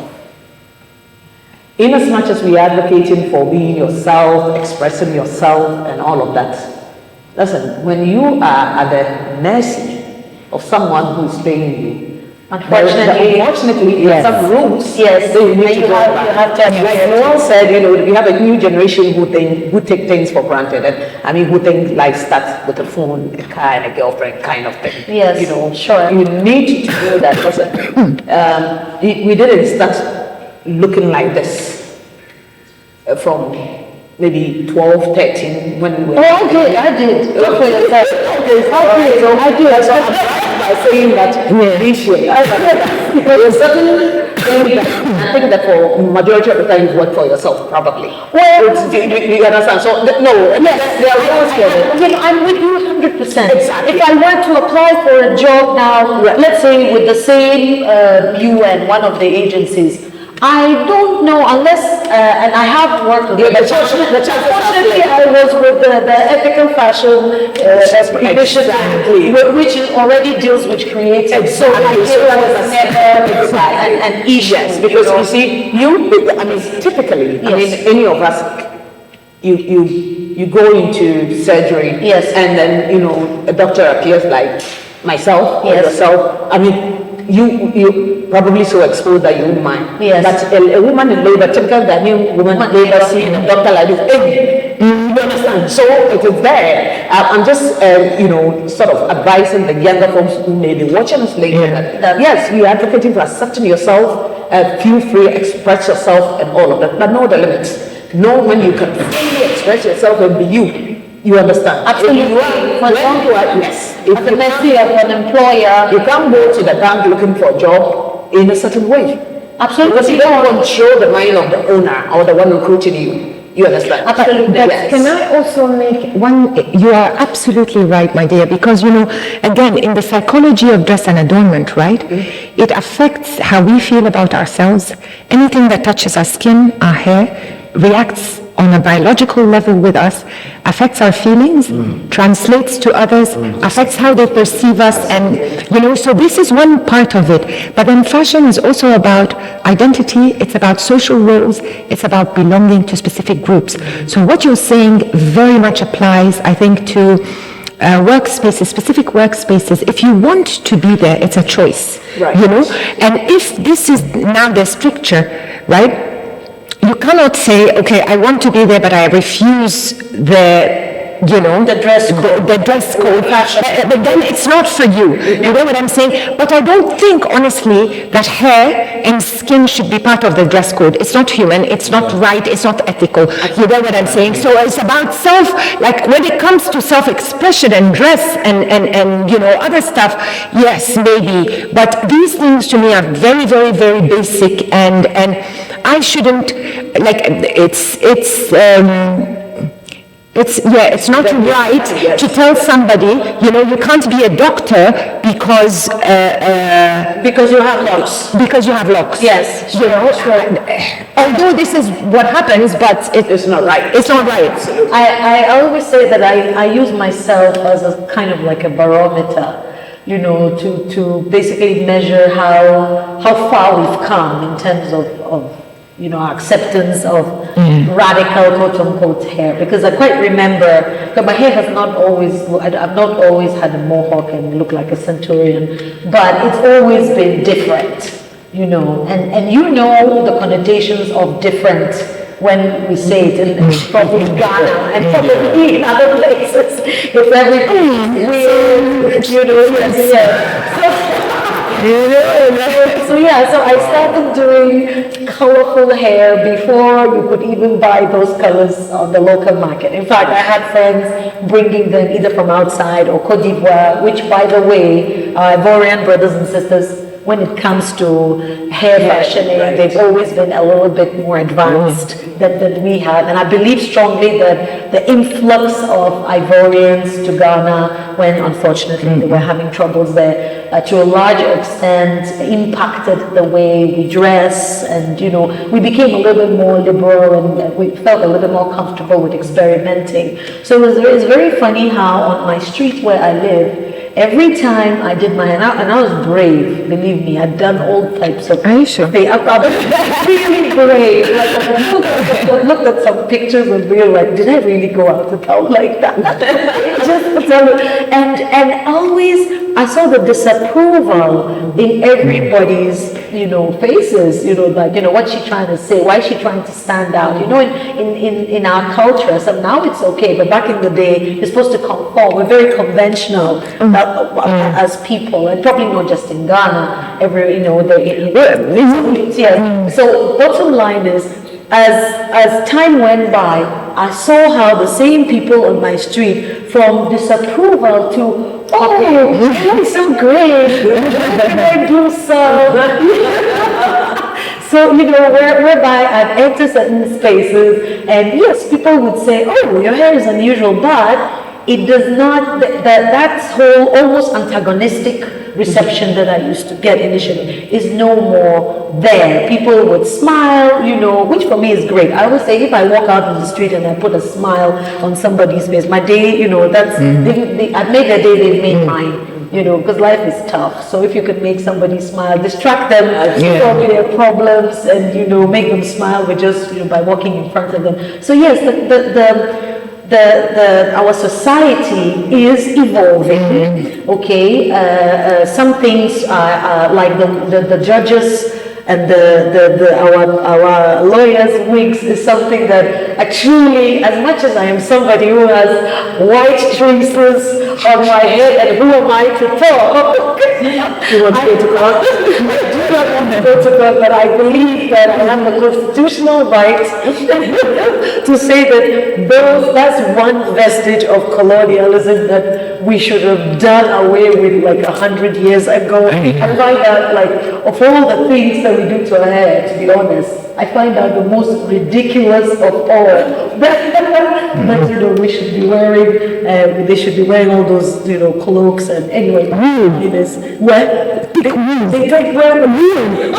Thick wool. Well, yeah, I think we've more or less touched on everything. But now, if anybody has anything else they want to talk about, which maybe we didn't mention, we've got 9 more minutes to go before our time is up, and then we'll move to the sharing council. Yeah, so if anybody wants to talk outside of what but all obviously related to fashion, our body. We've talked about how about what we call tribal scarification. Bodies, you yes. said bodies, how women's shapes. Yes, we have the standards, between African curves and having to be. Yeah, but now the fashion is people actually injecting fat into their specific areas behind. Only the torso and behind yes. To look a little bit more curvaceous. Do you think that is an influence of us watching African American video clips? Do you think, I forgot to mention the Brazilian weaves, and all that, our fantastic makeup. I think it takes 3 hours every day to shade and sculpt. I think the Brazilian weaves comes back to the hair that we have talked about. Yeah. And I think that which is super expensive, if someone can afford it, I don't think we should have a problem with it. So you think that as an individual, everybody should have the freedom to do whatever they want with their hair, right? Yes, I'm thinking that if we are advocating that if someone wants to have their hair locked, yes, then it's fair that somebody else should be able to wear facial and is not confident enough to take it off. And the person. But what if there's no other? You do know that. Let me use the term that I've been trying to avoid. You know that in Ghana, if you're labeled as a slave queen, you 9 out of 10 times you probably have a $1,000 Brazilian or Peruvian or I don't know what wig. I think that's. Am I wrong? Okay. I think, and I'll speak for myself. Sure. For someone who owns a luxury brand, yes, I think that it's someone going to buy from a kiosk or going to buy a second-hand clothes. Sure. To another person coming to my shop to buy. That's just the difference. It's people's preference. Okay, so we don't have any issues with that. We don't wear Brazilian wigs because we want to look European. It has nothing to do with. It comes with the lost identity. I think we've discussed that. But we're talking about someone going to buy. I think your emphasis is on the cost. Because that's a big cost. You can't get a wig for 100 cedis. So one wearing 100 cedis. It's just a question of whether one wearing 5,000 cedis. It's just economics. It's the same. It's just their preference. Okay. And then what's with the body scarification? How is it now? Yes, I think the situation. Well, I think, and I'll speak for majority of women. Sure. I can't speak for men. Yeah. Men and women dress not for men. And I think that you identify with that. Yes. A lot of women may have lost some self-esteem due to childbirth, due to an accident. And you're talking about stretch marks. No, I'm talking about body fats. No, I was talking about scarification. Scars, Scarification. Tribal marks? Yes, what you call tribal marks, yes. Right. I was calling them a traditional scarification. I remember, I think that you talked about what is Brazilian butt. Did I hear that? Yes, she meant it. So we inject flour the one I was talking in our about. behinds. I think that as we grow, especially after your 40s, the thing that you used to do We have 5 minutes to Okay. go. The Yes, things so- you used to do to lose weight, for instance, if you could take a walk 30 minutes a day or Sure. you could skip dinner to Yeah. lose weight and all that, your hormones become jammed. The little things that you used to do and you could drop weight, they don't work anymore. And some people get very frustrated about it.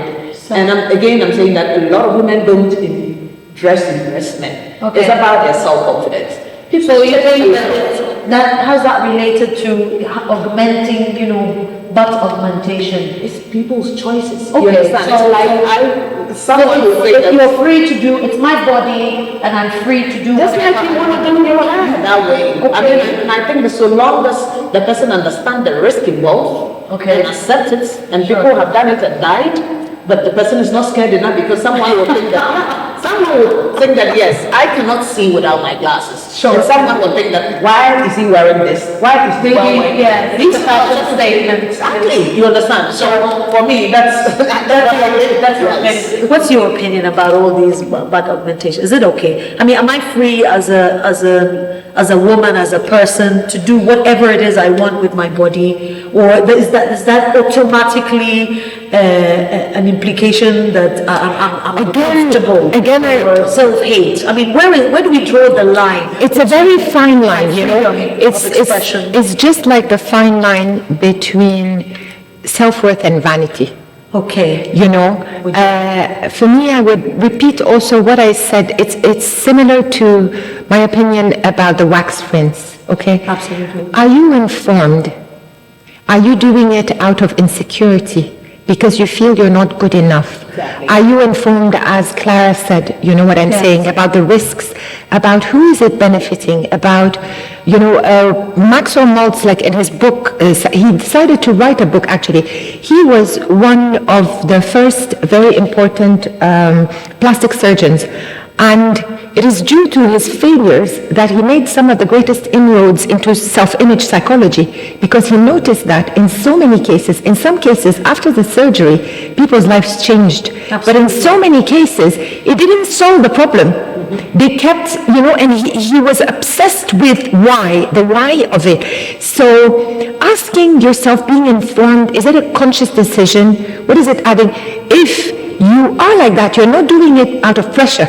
You're not doing it because you don't feel good enough. At this point, I want to say a very big thank you to all my very gifted friends here, of amazing artists, and obviously people with a lot of intellectual knowledge, a lot of interesting information to share. We're very grateful. Thank you, GFA, for this opportunity. We're very happy to be part of this global forum. We hope that you would now, during the sharing council, be able to give your contributions, remarks, and ask us questions. And also a big thank you to Amber Gallery. A very big thank you to Stylus Innovative Systems, and a shout out to Mr. Kennedy from La Palme Hotel, who is waiting for us after this session for drinks. So yeah, that's, I think on this note, thank you and goodbye from us in Ghana. Thank you. Thank you. Goodbye. Thank you, B. Bye. Thank you so much, B, and your fellow panelists.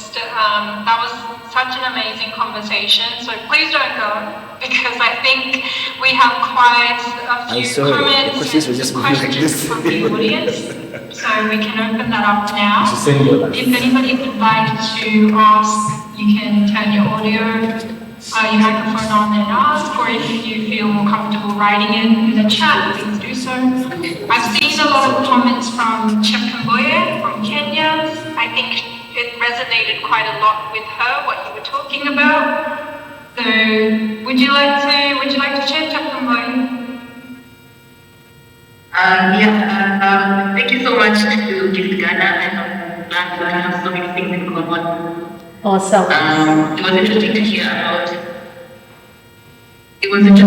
about what you have to say about Kente, because Kente is so famous in India. It's always used in every single wedding, in every single traditional ceremony. When someone has to say that they're African or they wear African design, they will use Kente clothes. And I'm really curious to know how can someone someone tell what is the original kente and what is adu? Because like people can't really tell the difference. We just know the prints that we've seen on Pinterest. And then also like the hairstyles, when you go to a braiding salon, a lot of Ghanaian celebrities are the ones who are posted on the posters that different people can choose different hairstyles from. So like just hearing from you guys, just we have so many things in common. It was just really interesting to hear your perspective. Oh, that's wonderful. That's great. Happy to hear that. I didn't know that kente was so popular in Yeah. Actually, they love it. Even wax print. Yeah. I buy wax print from. Oh, okay. So I think your initial question was, how can you tell a real one from a fake one? I'm not sure. In my case, I'll have to see it with my eyes and touch it, but that's because I'm familiar with it. So, you know, if I look at it, I can see that it's been woven on, you know, a very narrow loom. It's usually typically about 10 centimeters, you know, wide strips. That, yeah, so you can buy just the strip, or you can buy a full piece of cloth, which is actually joined. Like the one I'm wearing personally now was joined with a machine, but traditionally it's hands. Yes, so some is mostly it's cotton, but there are also expensive ones made with silk threads. So yeah, when you come to Accra, bring your kentes and I'll be able to tell you whether they're real or fake. Send you photos on WhatsApp. Please do. Because they sell it here in about 6 meters for 5 years, and I think it's not costly. It's about 1,500 shillings. That's about $15 for this whole 6 years. So I don't know if that is. No, that's fake. It's fake. $15 is fake. That's a wax print one. That's probably the wax print. It's totally fake there, because there's no. I mean, even how much is a strip? How much is one stole? Yeah, the stole. How much You can get it for like maybe 300 cedis. No. You can get just one strip. The last time I went to Kumasi, almost at Kenya, it was like 50 cedis for just one. No, that was strip. Kumasi. That was in Kumasi, because Kumasi, yes, there is a Kumasi is where usually the kente is woven, and that's like half an hour to Kumasi. And Kumasi is the capital of the Ashanti people. So there, you know, let's say, to be on the safer side, you pay roughly at least $10 for just one strip, one stole. So there's no way you can buy the size you mentioned for $15. It's fake. Yes. Also, there are different types of kente. Yes. Like what she has on has some glitter in there, you know, and definitely that's more costly.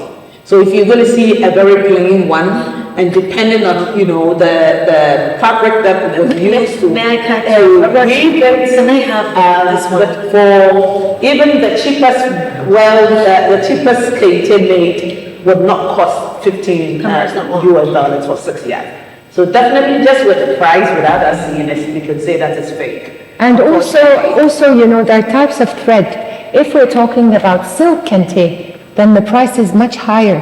Again, so the type of thread, some use gold thread. Some also depends sometimes on the maker of the kente. There are very rare makers whose work is valued over other people's. So all of these things, you know, it's very relative. Sure. And just so you know, I mean, kente is collected around the world. I mean, there are people who collect them, and one of the major collectors of kente is actually the owner of this gallery. And I can tell you that there are pieces of kente here that are run into thousands of dollars. So yes, so some kentes have been passed down. Maybe they were, you know, they're prized because they were worn by a famous king, and then, you know, the king needs a new piece made for him, so maybe he gives away, or he sells, or his entourage sells his kente, and that becomes a collectible piece. So there are kentes that are rare, they're beautiful. Also alignment is very crucial. When you see a perfect piece of kente, the alignment is very, very well done. It's perfect, it's impeccable. So the ones that we weave for, casual things like maybe just wearing it like the way I do as a belt, or going to a function where you want to have a touch of something traditional, those ones would cost at least, as I said, between $5 and $10 for just one strip. But those are the regular ones. They're beautiful, but they're not, they're not expensive. Definitely what you have, I'm not trying to diminish it, please. I'm sure it looks very beautiful. You can use it. But just know that it's not like something super expensive, and it's probably not woven in Ghana at all. Yes, it is. It's definitely a kente print. It looks beautiful. It looks very nice. That's the one for $15. Ah, okay, for $15, it's no biggie. Enjoy it. Thank you so much for your question and your contribution, and I'm glad we have so much in common. I think we have Tasha who would like to make a comment. Tasha, would you like to join us and share? Hello, good afternoon, good evening. Sorry, I don't have my video on, but I'm not presentable enough. No worries. No worries. My name is Sasha. I'm actually here in Ghana, and prior to living in Ghana, I lived in the Netherlands. And I'd like you to guess how many times I saw Dutch wax prints in the Netherlands. Never. In 16 years, I saw it once. Oh, okay. And that was because Vlisco was doing the buying call for just like the Harrods and Selfridges of the Netherlands, higher departments. They were doing a special show, like a show, demonstration for Vlisco. And so I went along and, to have a look. And so my question is this, or my comment is this. How can such a big industry here in Africa have so little impact from the country that it's coming from?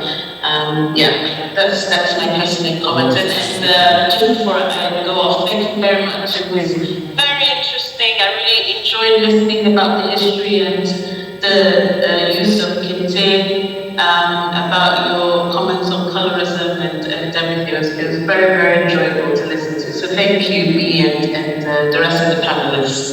Oh, Tasha, thank you so much. So nice that you were part of the conversation. Great to hear your voice.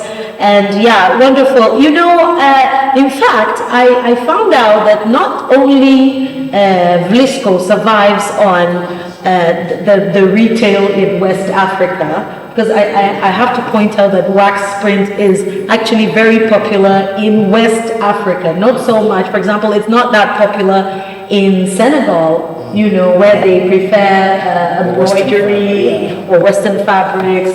So it's very interesting that, if we were to stop patronizing, probably there's a whole town somewhere, I'm not quite sure where Vlisco is based, is it in Breda or somewhere there? I'm not quite sure. In Africa? No, in Holland. I'm quite sure that they would probably just close down their factory.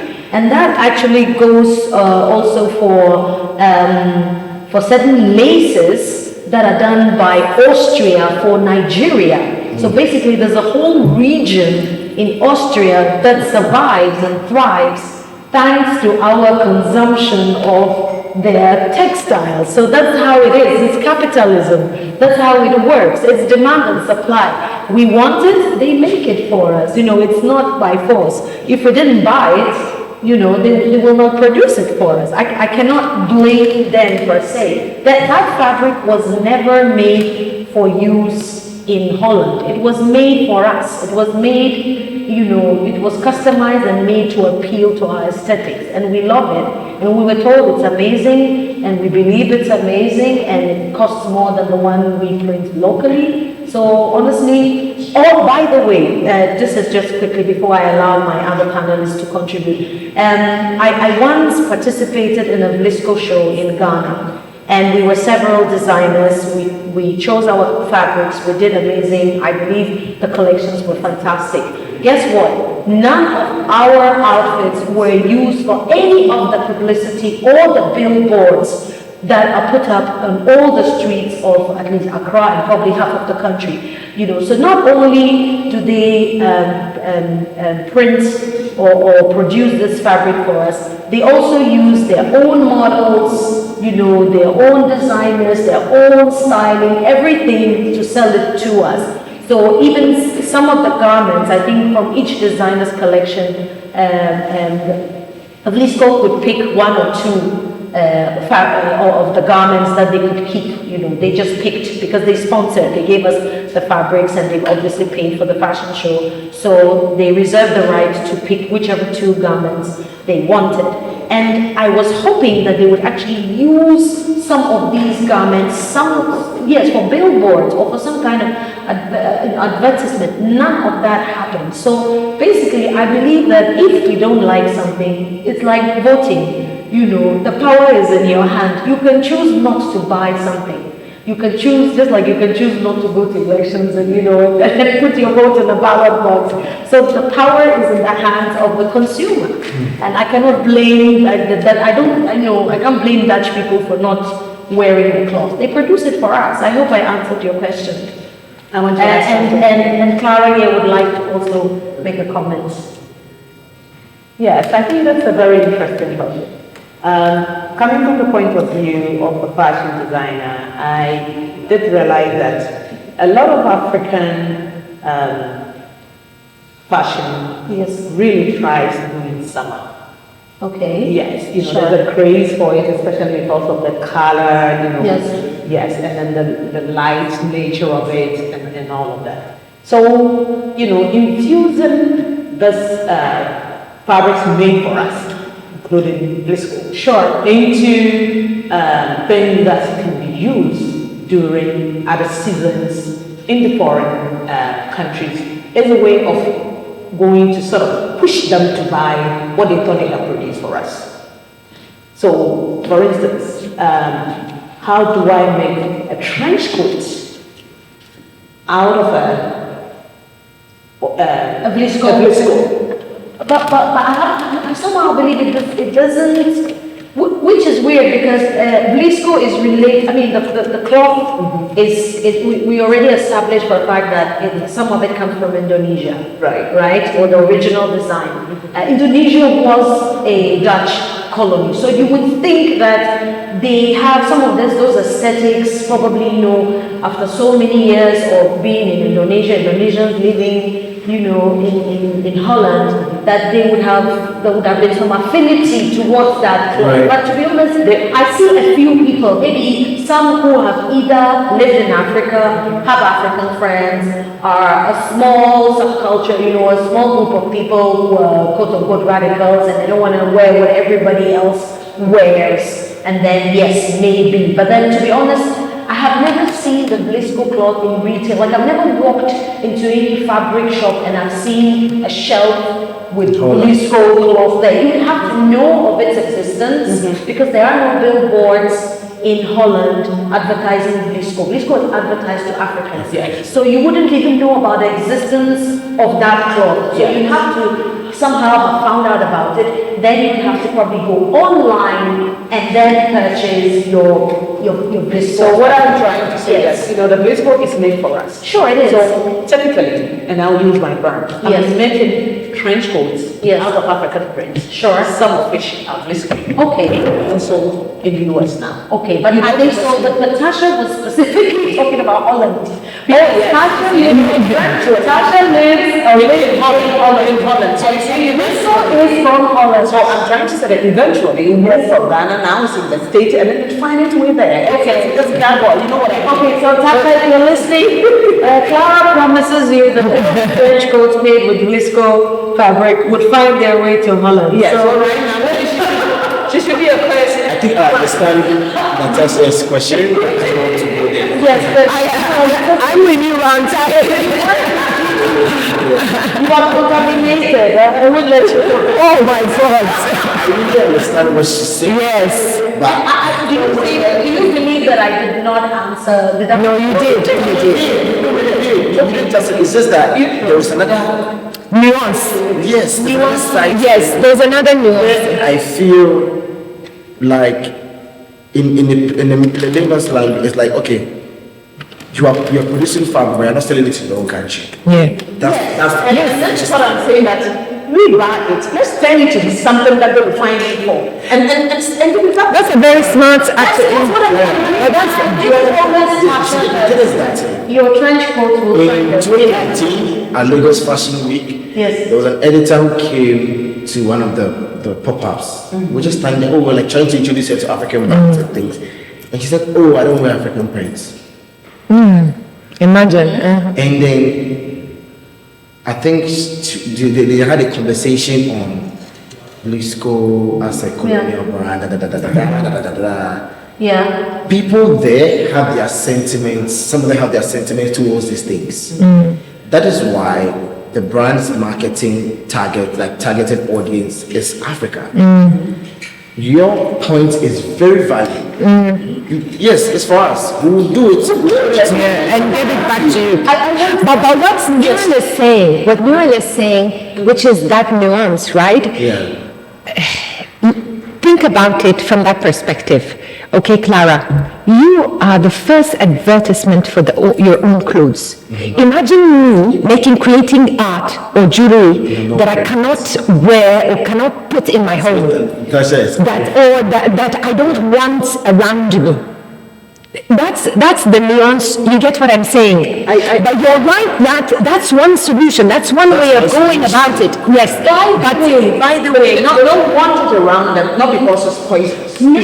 Obviously not. I think you don't always have to use something that you produce. For me, I mean, this is marketing right there. They know that you have a need for something. Yeah. So they are producing for you. Yeah. You understand? Yes. You buy it. That means you as a business, you want it. Yes. Now, as a business person, you buy it from them. Then you also, as a creative, turn it into something that they would find us and sell it to them. Yes. But I just remembered something, by the way, and this is not related to Holland, but this was in Brussels. I walked into a shop. I was waiting for somebody, so there was a shop, I said, let me check it out. And they were selling garments. So there was this lovely chiffon dress, and that the whole print, the design was kente. Yes! Now, check this out. I was happy, very naturally. I was very happy to see a kente dress. It was very, sophisticated looking shop. It didn't look like a shop that sells quote-unquote African garb. You all know what that means when somebody calls out clothing garb.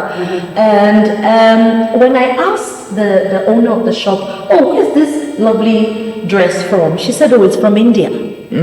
I said, really? She said, yeah, it's Indian. I said, what about the design, the pattern? Oh, yes, it's a traditional Indian pattern. I was heartbroken. Yeah. No, but see, I don't know about the kente, but one thing about India, though, for example, that I realized, so it has to be investigated in this case, right? But one thing, this is what I'm about to tell you. Sure. This is what I'm about to tell you. That for me, one of the first times I went to India, I was really shocked because, for example, there's a huge area called the Nagaland where what I was doing, I was going to wholesales, I was going culturally, investigating specific things, and I started seeing artifacts and objects and antiques that look like Ghana. Not only Ghana, but Ghana, West Africa, because I would, work in that field even at that time, and so I'm like, but they're saying it's Naga. What is Naga? I had never heard of Naga, right? And so I started, there are books on Nagaland, and I started researching and looking, and apparently, like many, many, many years ago, it's a lot of people who moved, and the culture was moved, and there's a lot of the tradition, the culture, so I don't know about that kente thing, right? Or if it was the chiffon dress a very, beautiful short chiffon dress, nicely cut, beautifully finished, with a kente print. And my only issue was with the fact that I felt there was some serious cultural tradition going on there. It's heartbroken, and I decided I had to educate the lady. So I told her that, no, I think this is a mistake. What you probably mean is that the designer is from India, or that the dress was fabricated in India. But I believe you me, this is a pattern that is from my country. Maybe we also got that, we established for a fact prior to our presentation that Kente came to us definitely from the Phoenicians, from the Berbers have a cloth that has a similar. In fact, I want to point out that when I saw the first time I saw the GFA logo, those triangular, the triangles that form, it looks like a what do you call it? It looks like a windmill. That's the first thing that came to my mind. It's just that the color scheme is different, but it somehow brought Kente to yeah. So I believe that the cloth, the similar pattern somewhere else, but I can tell Kente when it is. Yeah. So then there's also education. You see, maybe there's some other cloths there that look like African cloth that they're selling. People are wearing them, and they're not even aware that this pattern comes from this part of Africa. Yes, that's so true. Yeah. So anyway, I think, and I hope that we have all answered Tasha's question and anybody who had a similar question. So yes, is there any other interesting questions or comments or contributions? Yes, thank you guys, everyone. We've got quite a good conversation happening in the chat. I think Nala had her hand up earlier. Nala, would you like to share something before we go on to other questions?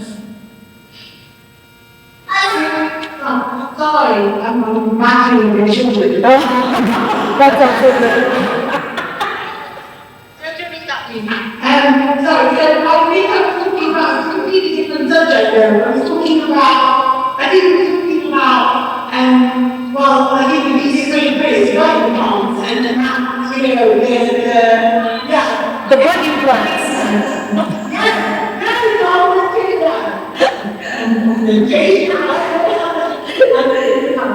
And I think I come across something to do with this, I'm feeling talking about empowering women through, different empowering themselves from the and executive sector, and really, really expressing beauty standards dictating by coming across the collaboration, which is an actual thing.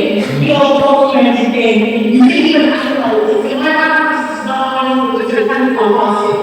So when I was thinking that next was happening, and so on, and it's not quite easy but really, whenever Kim Kardashian kind of basic and re-emphasizing her ethics, and there was a really big rise in Google searches globally, but a phenomenal percentage, and for how to get that involved, how to get people like that.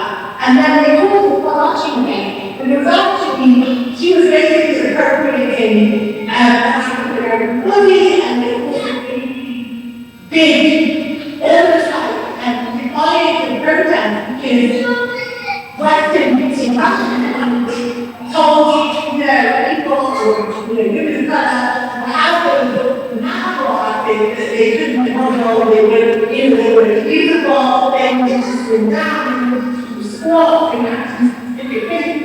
As soon as you have that appropriated it, it gave you that kind of fashion angle, and everything was there. And it became a matter of designers were looking for creative women who found a way, my content and jeans brands, and stuff like that thing to do and I just started to use them much generally. But I want to say what you think the Kardashians how they impacted impacted the way people view the situation. Also, remember that if you think it's ridiculous how people practice Okay, so I'll give my opinion, and then maybe Nuel and Clara also have something to say about it. Personally, I think that everything has its pros and cons. I saw it as something positive. That now it was okay, or it was in fashion to be curvaceous, because as you know, in our parts of the world, we're naturally very curvaceous. And so there have been many instances where I'm not particularly curvaceous, I must point out, but even in my case, when I travel to, whether it's mostly to Europe, a lot of times, unless I go for very, very specific brands, I've always had problems with trousers, with jeans, that for some, because they're not cut for people with, protruding behinds, I don't know how else to put it, always slides back, and then the front always like almost goes all the way up to beneath my bosom.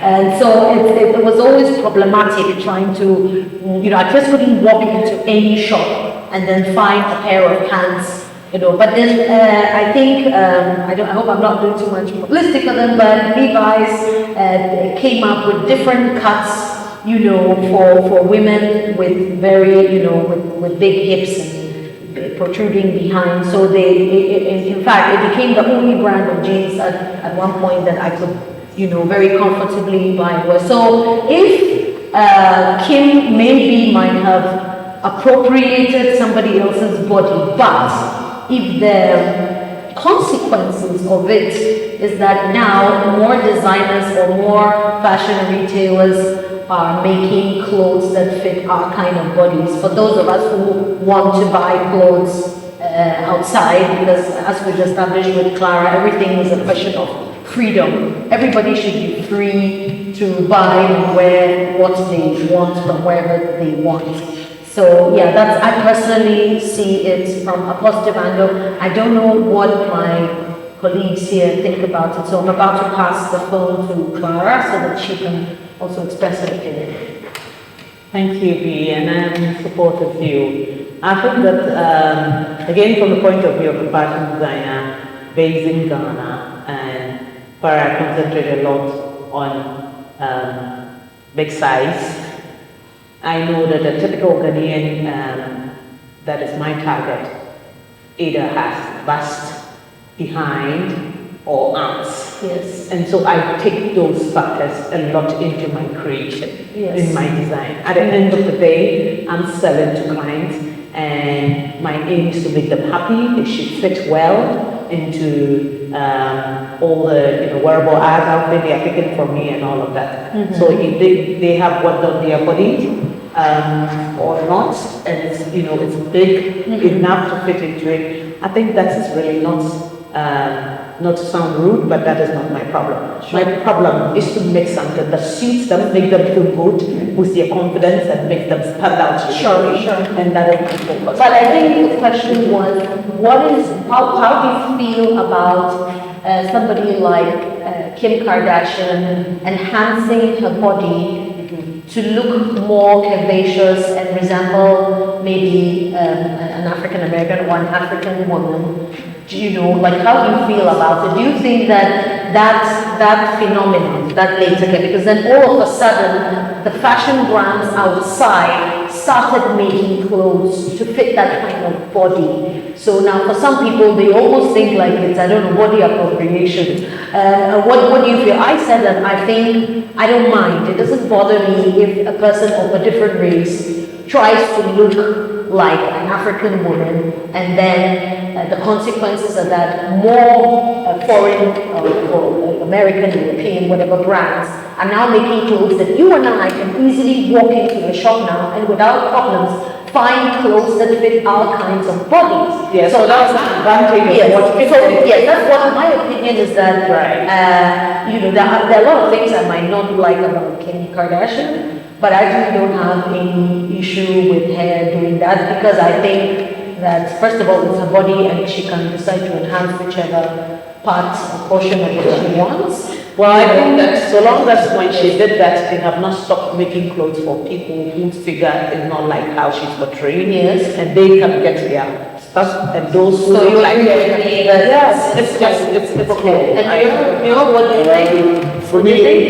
For me, when it comes to inclusivity, like body inclusivity in the fashion industry, I think we've come a long way. Okay. Because before, like most of the fashion brands had like from size 6 to let's say 10 or Sure. 12, and Yeah. now people are extending to 16 to 18, and then and so on. And I always say that back to our topic, certain things that we need to do as African fashion brands is also find our own sizing, and that will also help us. As Clara was saying, we have like a different body stature in terms of like the arm, the hip. So sometimes even myself, I can buy a waist size 32, and that fits perfectly, but maybe the tie is a bit Yes. too small or Yes, something. yes, yes.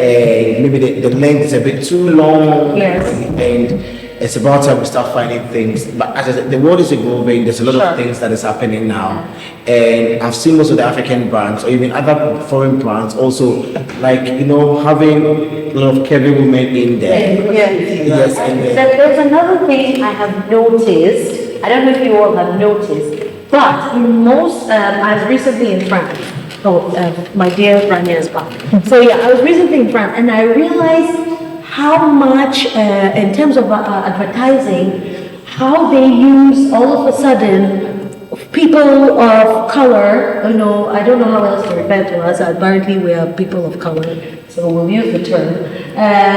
They use them in advertising everything. Yeah. I mean, selling cars. It's not just hair and fashion products. I mean, it's like so many, anything, you name it. Even the corporate, banking services. So I feel this inclusivity. Now, I don't know what exactly, I don't know whether it's the era of BLM or whether, I don't know what exactly. Let me chip in there. Yes. One of the,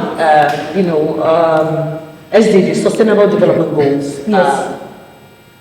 17 of them. One of them is exclusivity, and a lot of organizations are being taxed to ensure Sure. yes, renewable energy, decent work, inclusivity, and all of those. Okay, so you think it's conforming to a lot of organizations are going by that practice, Okay. and I believe a couple of them. So, All right. I mean, and it needs to be visible to say that you have incorporated some of these. Oh, it is. Like this barely a single poster or adverts. Right. Nowadays in movies, like it's become super inclusive. So I find that an amazing development. I think after the Black Lives Matter Yes. thing, it opened a space for the Black community for inclusivity in every aspect of the society. Okay. Not just like fashion, but in other aspects, in other products, in marketing, advertising. Awesome. Which a friend of mine said something that after the Black Lives Matter, there was so much jobs in the fashion industry for Black people Okay. than as you used to. So now brands are using Black photographers, Black collaborators, Black platforms. And for me, I always say, I hope it's not a face.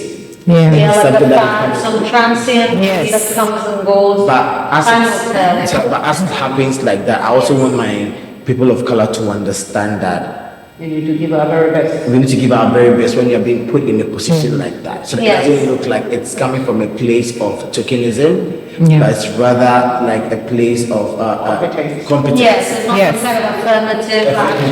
Yes, so That's what let's we have to give, do. yes, we have to add some people of color. So for me, it's true, but the other aspect is that a lot of people of color are beginning to boycott certain things or certain brands if they don't see the representation in there. Even people like from different backgrounds or ethnicities like the Asian, the Jamaicans and things like that. Yeah. So like most of the times, like when we look at the luxury brands, the Asian people buy a lot of luxury Yeah. brands, from Louis Vuitton to True, they, true. they, Yeah. they buy this. They have them in their country, but they leave Japan, China, Yes. come to Paris and all Yeah, that. because it's probably cheaper. And you I have, said it would be I think it's about, that's the sense of pride that I went to Paris to And buy what is Paris? and Okay. it's also there. And then so now most of these brands are even moving marketing wise, doing more marketing on this side, at this side of the brand. That is why we have Chanel doing a fashion show in December in Dakar. Yeah. Because at the Fantastic. French colonies, Yes.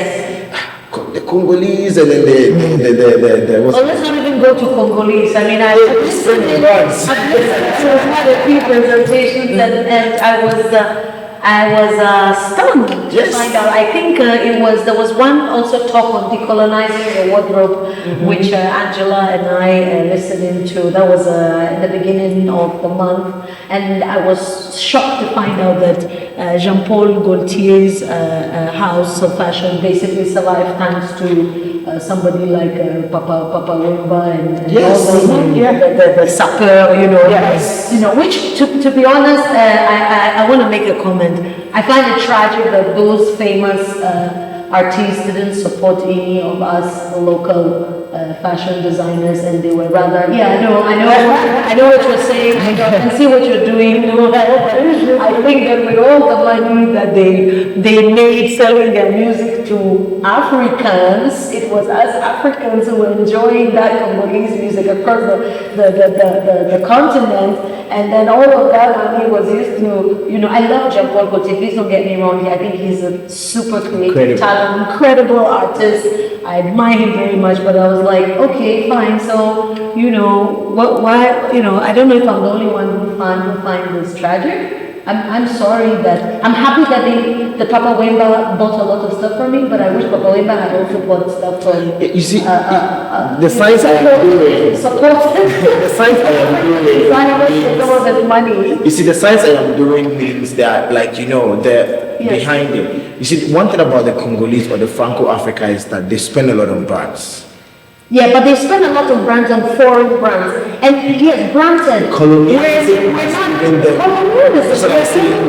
colonialism. Yes, so anyway, just in case we're going too far with this, we want to give somebody, I hope we've addressed your question, and I hope You're laughing.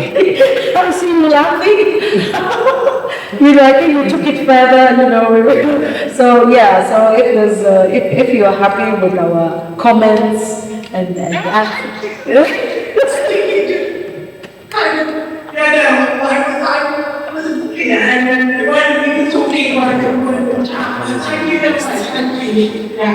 pleasure. Thank you for the question. Any more questions? Yes, I think Angela. Hi, it's such a pity that we can't see you, but it's been absolutely amazing to listen in to this amazing conversation we were having. Thank you so much. I literally regret that I can't be there. So for someone who rarely or even never ever has the opportunity to listen to such an amazing and especially local conversation. I was quite surprised actually about most of the topics that you were addressing, because I always thought in my very, design-informed positionality, that these were also conversations going on the continent. I always thought that these were very much conversations going on in the US, and so I was just wondering if these are very common or widespread conversations, like these trends that are not being able to wear clothes or certain hair views in particularly the bag,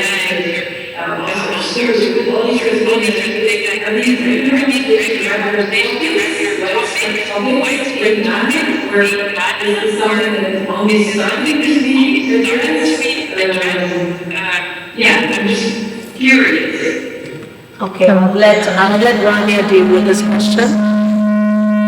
Hey, I think it would be, we're going too far to say they're mainstream. They're not mainstream yet.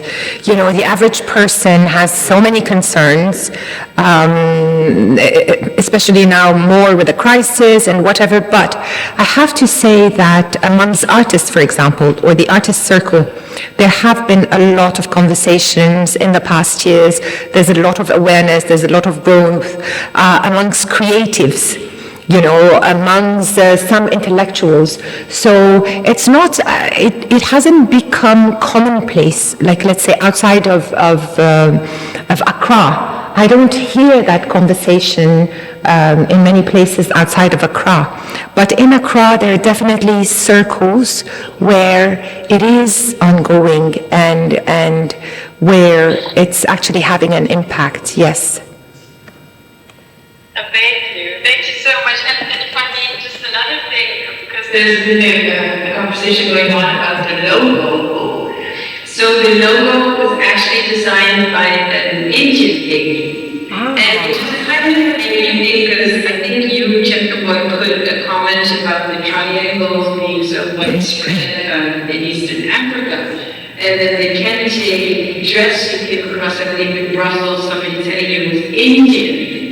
And I do feel that a large part of Indian history, or especially fashion history, has been erased. And I don't want to cause any design riots, especially not globally, but somehow I do think that a lot of things can, in one way or another, find their origin in India. No? Yeah, it's not impossible. I agree. But I still am convinced that that dress was contained. I'm just saying that if we go far back. Oh, yes, absolutely. 100 years, that India must have been a humongous style influence on a lot of parts of the world. Yes, and I think we also need to remember, like, Indians were also shipped to Africa. Oh, yeah. And vice versa. There's a big history, and there is going to be some crossroads and styles and influences that have been going on. But I think there is a distinct politics, you know, that are Indian and that are African. Well, Africa is so big, you can't just say what is African. yes.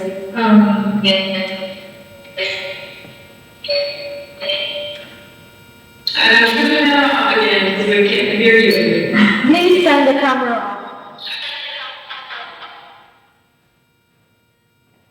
No, we thought maybe you had missed us. So we just wanted you to see. For a minute. Can you hear us? Yeah, it's flying back a little bit. And we do miss you. We did miss you. Yeah, that's rather a travesty. We're so sorry that we couldn't be on the screens, but we've recorded everything, so we'll make sure that you get the footage for the reel. Yes, please, and please share photos of your setup. I think everybody is very keen to see what the studio looks like, your outfits, so we can share that on our social media. Okay, wonderful, great. So we'll have a mini photo shoot when we're done. Yeah, we're in a very, very beautiful gallery, art gallery, and there's so many amazing artifacts here. Beautiful kente, beautiful akan, chiefs or chieftaincy stools, a lot of carved masks from the sub-region, some are from Côte d'Ivoire, there's quite a bit of Benin bronze here, so I'm really sorry that the visuals didn't work out, but yeah, we'll definitely, I promise you I'll take pictures, or I'd rather let my very able videographers take some professional pictures and then we'll send everything to you so you can put it out there.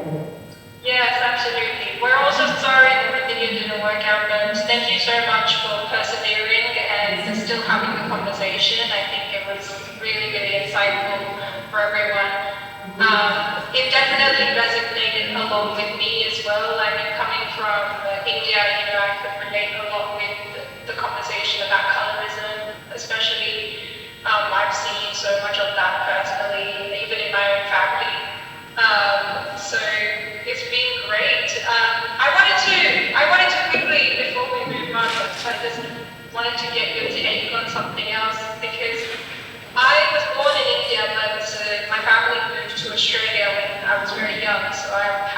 that upbringing of two worlds.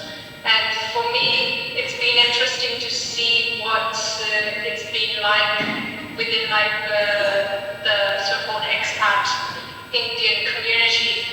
The opinions about colorism and Kashmir with the people that have immigrated overseas, and in a way, because I also then lived in India as an adult, so going back from Australia to India, and seeing that perspective, and it was really interesting for me that the internalized prejudice was actually more so in the immigrant community than it was in the locals in India themselves. I mean, it's really widespread in India as well. Bleach masks are very prominent and very serious. But I wonder if you have any takes on that kind of layered experience. As in, do I personally? Hang on, I'm not sure I got the latter part of your question. What do I feel about bleach masks over skin lightening? I'm wondering if you've seen more of that within like the Ghanaian immigrants overseas, Yes. or is it something that is just within the country of Ghana? Yes, I have, to be honest. And interestingly enough, I see even men bleaching. I see, I'm talking about the Ghanaians that I personally know who live in the West. It's quite interesting. Obviously, due to weather conditions, a lot of people become lighter. I know that with my own skin, that if I stay, during winter, my body is exposed, it tends to get lighter. So generally, most or a majority of people of African or dark-skinned people tend to get slightly lighter. I don't know whether it's only because they're not exposed to the sun, maybe also because of diet. But then I've also seen, which is not particularly, is not something common in Ghana, to have men. We do have certain groups of people who bleach, definitely men are amongst them, but not so much on the continent or at least in our part of Africa, because I must say that I've noticed also that people from Central Africa, men, bleach a lot, which is not something that we are used to in Ghana. So, but then I don't know what Clara, what do you think? Do you see a lot of Ghanaians or Africans, Nigerians, Ivorians bleaching much more when they move to outside and join, immigrant communities, or it's the same? I think it's the same. I think that yes. Those who start bleaching there normally continue when they go there. Okay. And for some people, just by virtue of the fact that they find themselves in a working environment where they are more lighter skinned people, sure. For lack of a better word, the kind of racism or the urge to feel like being part, So there's a negative influence to that. So basically, I think if I got you right, people move outside, they fall into a group of whether men, women, or whatever, and they see them bleaching. So then it becomes a kind of peer pressure thing, wanting to belong, and they start bleaching. And especially, with the concept, with a perception that. Light skin makes you beautiful. They want to look lighter so that when they come back home, it's like, oh, they're really looking good. Oh, okay. Yeah, so it's very bad. That's completely crazy. Yeah, and I know also in France, they've actually banned, officially, they've banned all lightening creams that contain give me the correct word? Hydroquinone. Yes. Hydroquinone. And so actually, I quite remember, this is tragic, I remember a friend asking me if I could bring a bleaching cream from either Switzerland or some other European country where you could still freely buy it on the market, and to which I said I'd rather die and buy you anything, but I'm not going to bring you a bleaching cream, because the whole concept to me is I just think it's too much of self-hate. living in India a few years back, I would go to just a salon to get my eyebrows waxed, and but like I would get so frustrated by the workers there to get a bleach mask, but like they would call it like a glow mask, and I was like, I'm not putting bleach on my face. But for me it was a complete no, but because every time I went they would do that, I actually just stopped going to salons because it was actually quite scary for me just going in there and being like, oh my god, they want to put these like harsh chemicals on my face. But yeah, I find that in the Indian community back in Australia as well, you know, there's this fear of the tanning. People don't go to people won't go to the beach, and you know, it's just funny for me because I'm like, you live in Sydney, how do you avoid the beach? But it's really interesting to see all of those politics come alive, and yeah, like I think Sarah was saying, the lived experience and you know, the opportunities that presents as well. Absolutely. Sorry, Margaret, I can't believe like the similarities there, from completely different countries. I've been out here for summer, and I've been to the sea or fucking children, or tanning. I wasn't even intentionally tanning, I was just, you know, acting normal on the beach, but everybody was completely covered up, that's terrifying. And I was just like, and everyone comes and critiquing how bad my food looked and how I was aged exponentially. And when I go to Egypt, the same thing happens. I find hide under a house and I'm, you know, kind of running around on the beach. But whenever I go, we have one hairdresser which has been there for years, like since I'm like 15. And every time I go back to Egypt, she constantly tries to make me have bleach or Brazilian blowout or make my eyebrows very thin. And it's constant point. I did the same thing like this. I stopped going because I couldn't go with her anymore. I think one time she actually put something on my face and set it in aloe vera and started to burn, so I took it off and I didn't get any bleach. But yeah. Oh my goodness. Yeah, but it's so interesting how similar it's the same.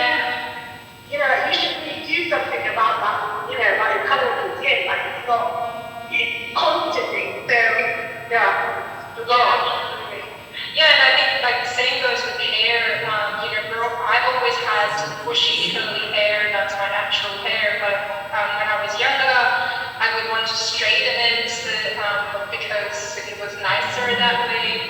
But only, you know, I think in the last 10 years or so, I've started wearing it more naturally, and I've stopped coloring it because before I used to have like highlights of blonde and brown. So I think that personal unlearning and you know, relearning and rediscovering that love within yourself is so important. It's such a personal journey, I guess, that we'll get to at some point or another, right? Hopefully. Fingers crossed.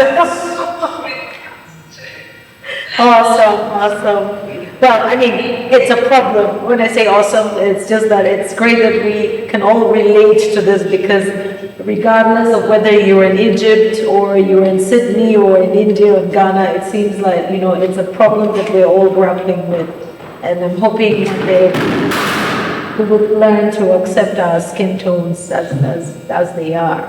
You know, there's nothing wrong with a funky hairstyle, you know, or a wig. That's okay. I always think that when you lighten your skin, that is a form of self-hate, to be honest. Much more than when you straighten or curl up your hair. That's just a fashion thing, you know.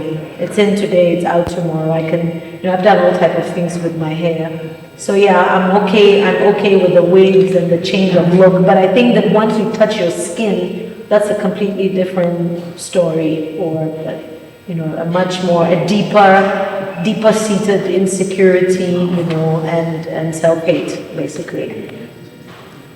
Voila. Yeah. So let's all work towards more self-love, everyone. Yes, we will. To end the note on self-hate. No. Let's love each other as we are. Let's accept ourselves as we are. Yes, absolutely. Thank you so much, me and fellow panelists. This was an amazing conversation, such a rich conversation. Thank you. So I think we're just about ready to move on to the next event, which is in North Carolina. Yay, Amanda. Yes, awesome. Alrighty. She's in the room yet, so we'll just give them a few minutes to log on and get ready. I think Erica is trying to get a hold of Amanda, but because she also has her live event, she may be full on in coordinating that, but she is not with us virtually yet. I don't know at what point we can say.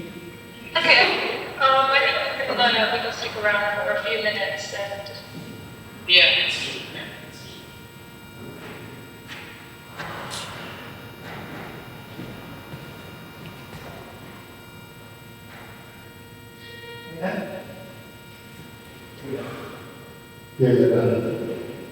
Okay, great. So now we need to do a photo shoot for them since they couldn't see us. They want pictures of all of you. Oh. So you need to come and stand, remove the chairs. We'll stand together, then each of you, they want to see your outfits. They said we look so amazingly fantastic in an incredible kind of way. We are going to smoke, we are going to drink, we are going to fart, we are going to do everything.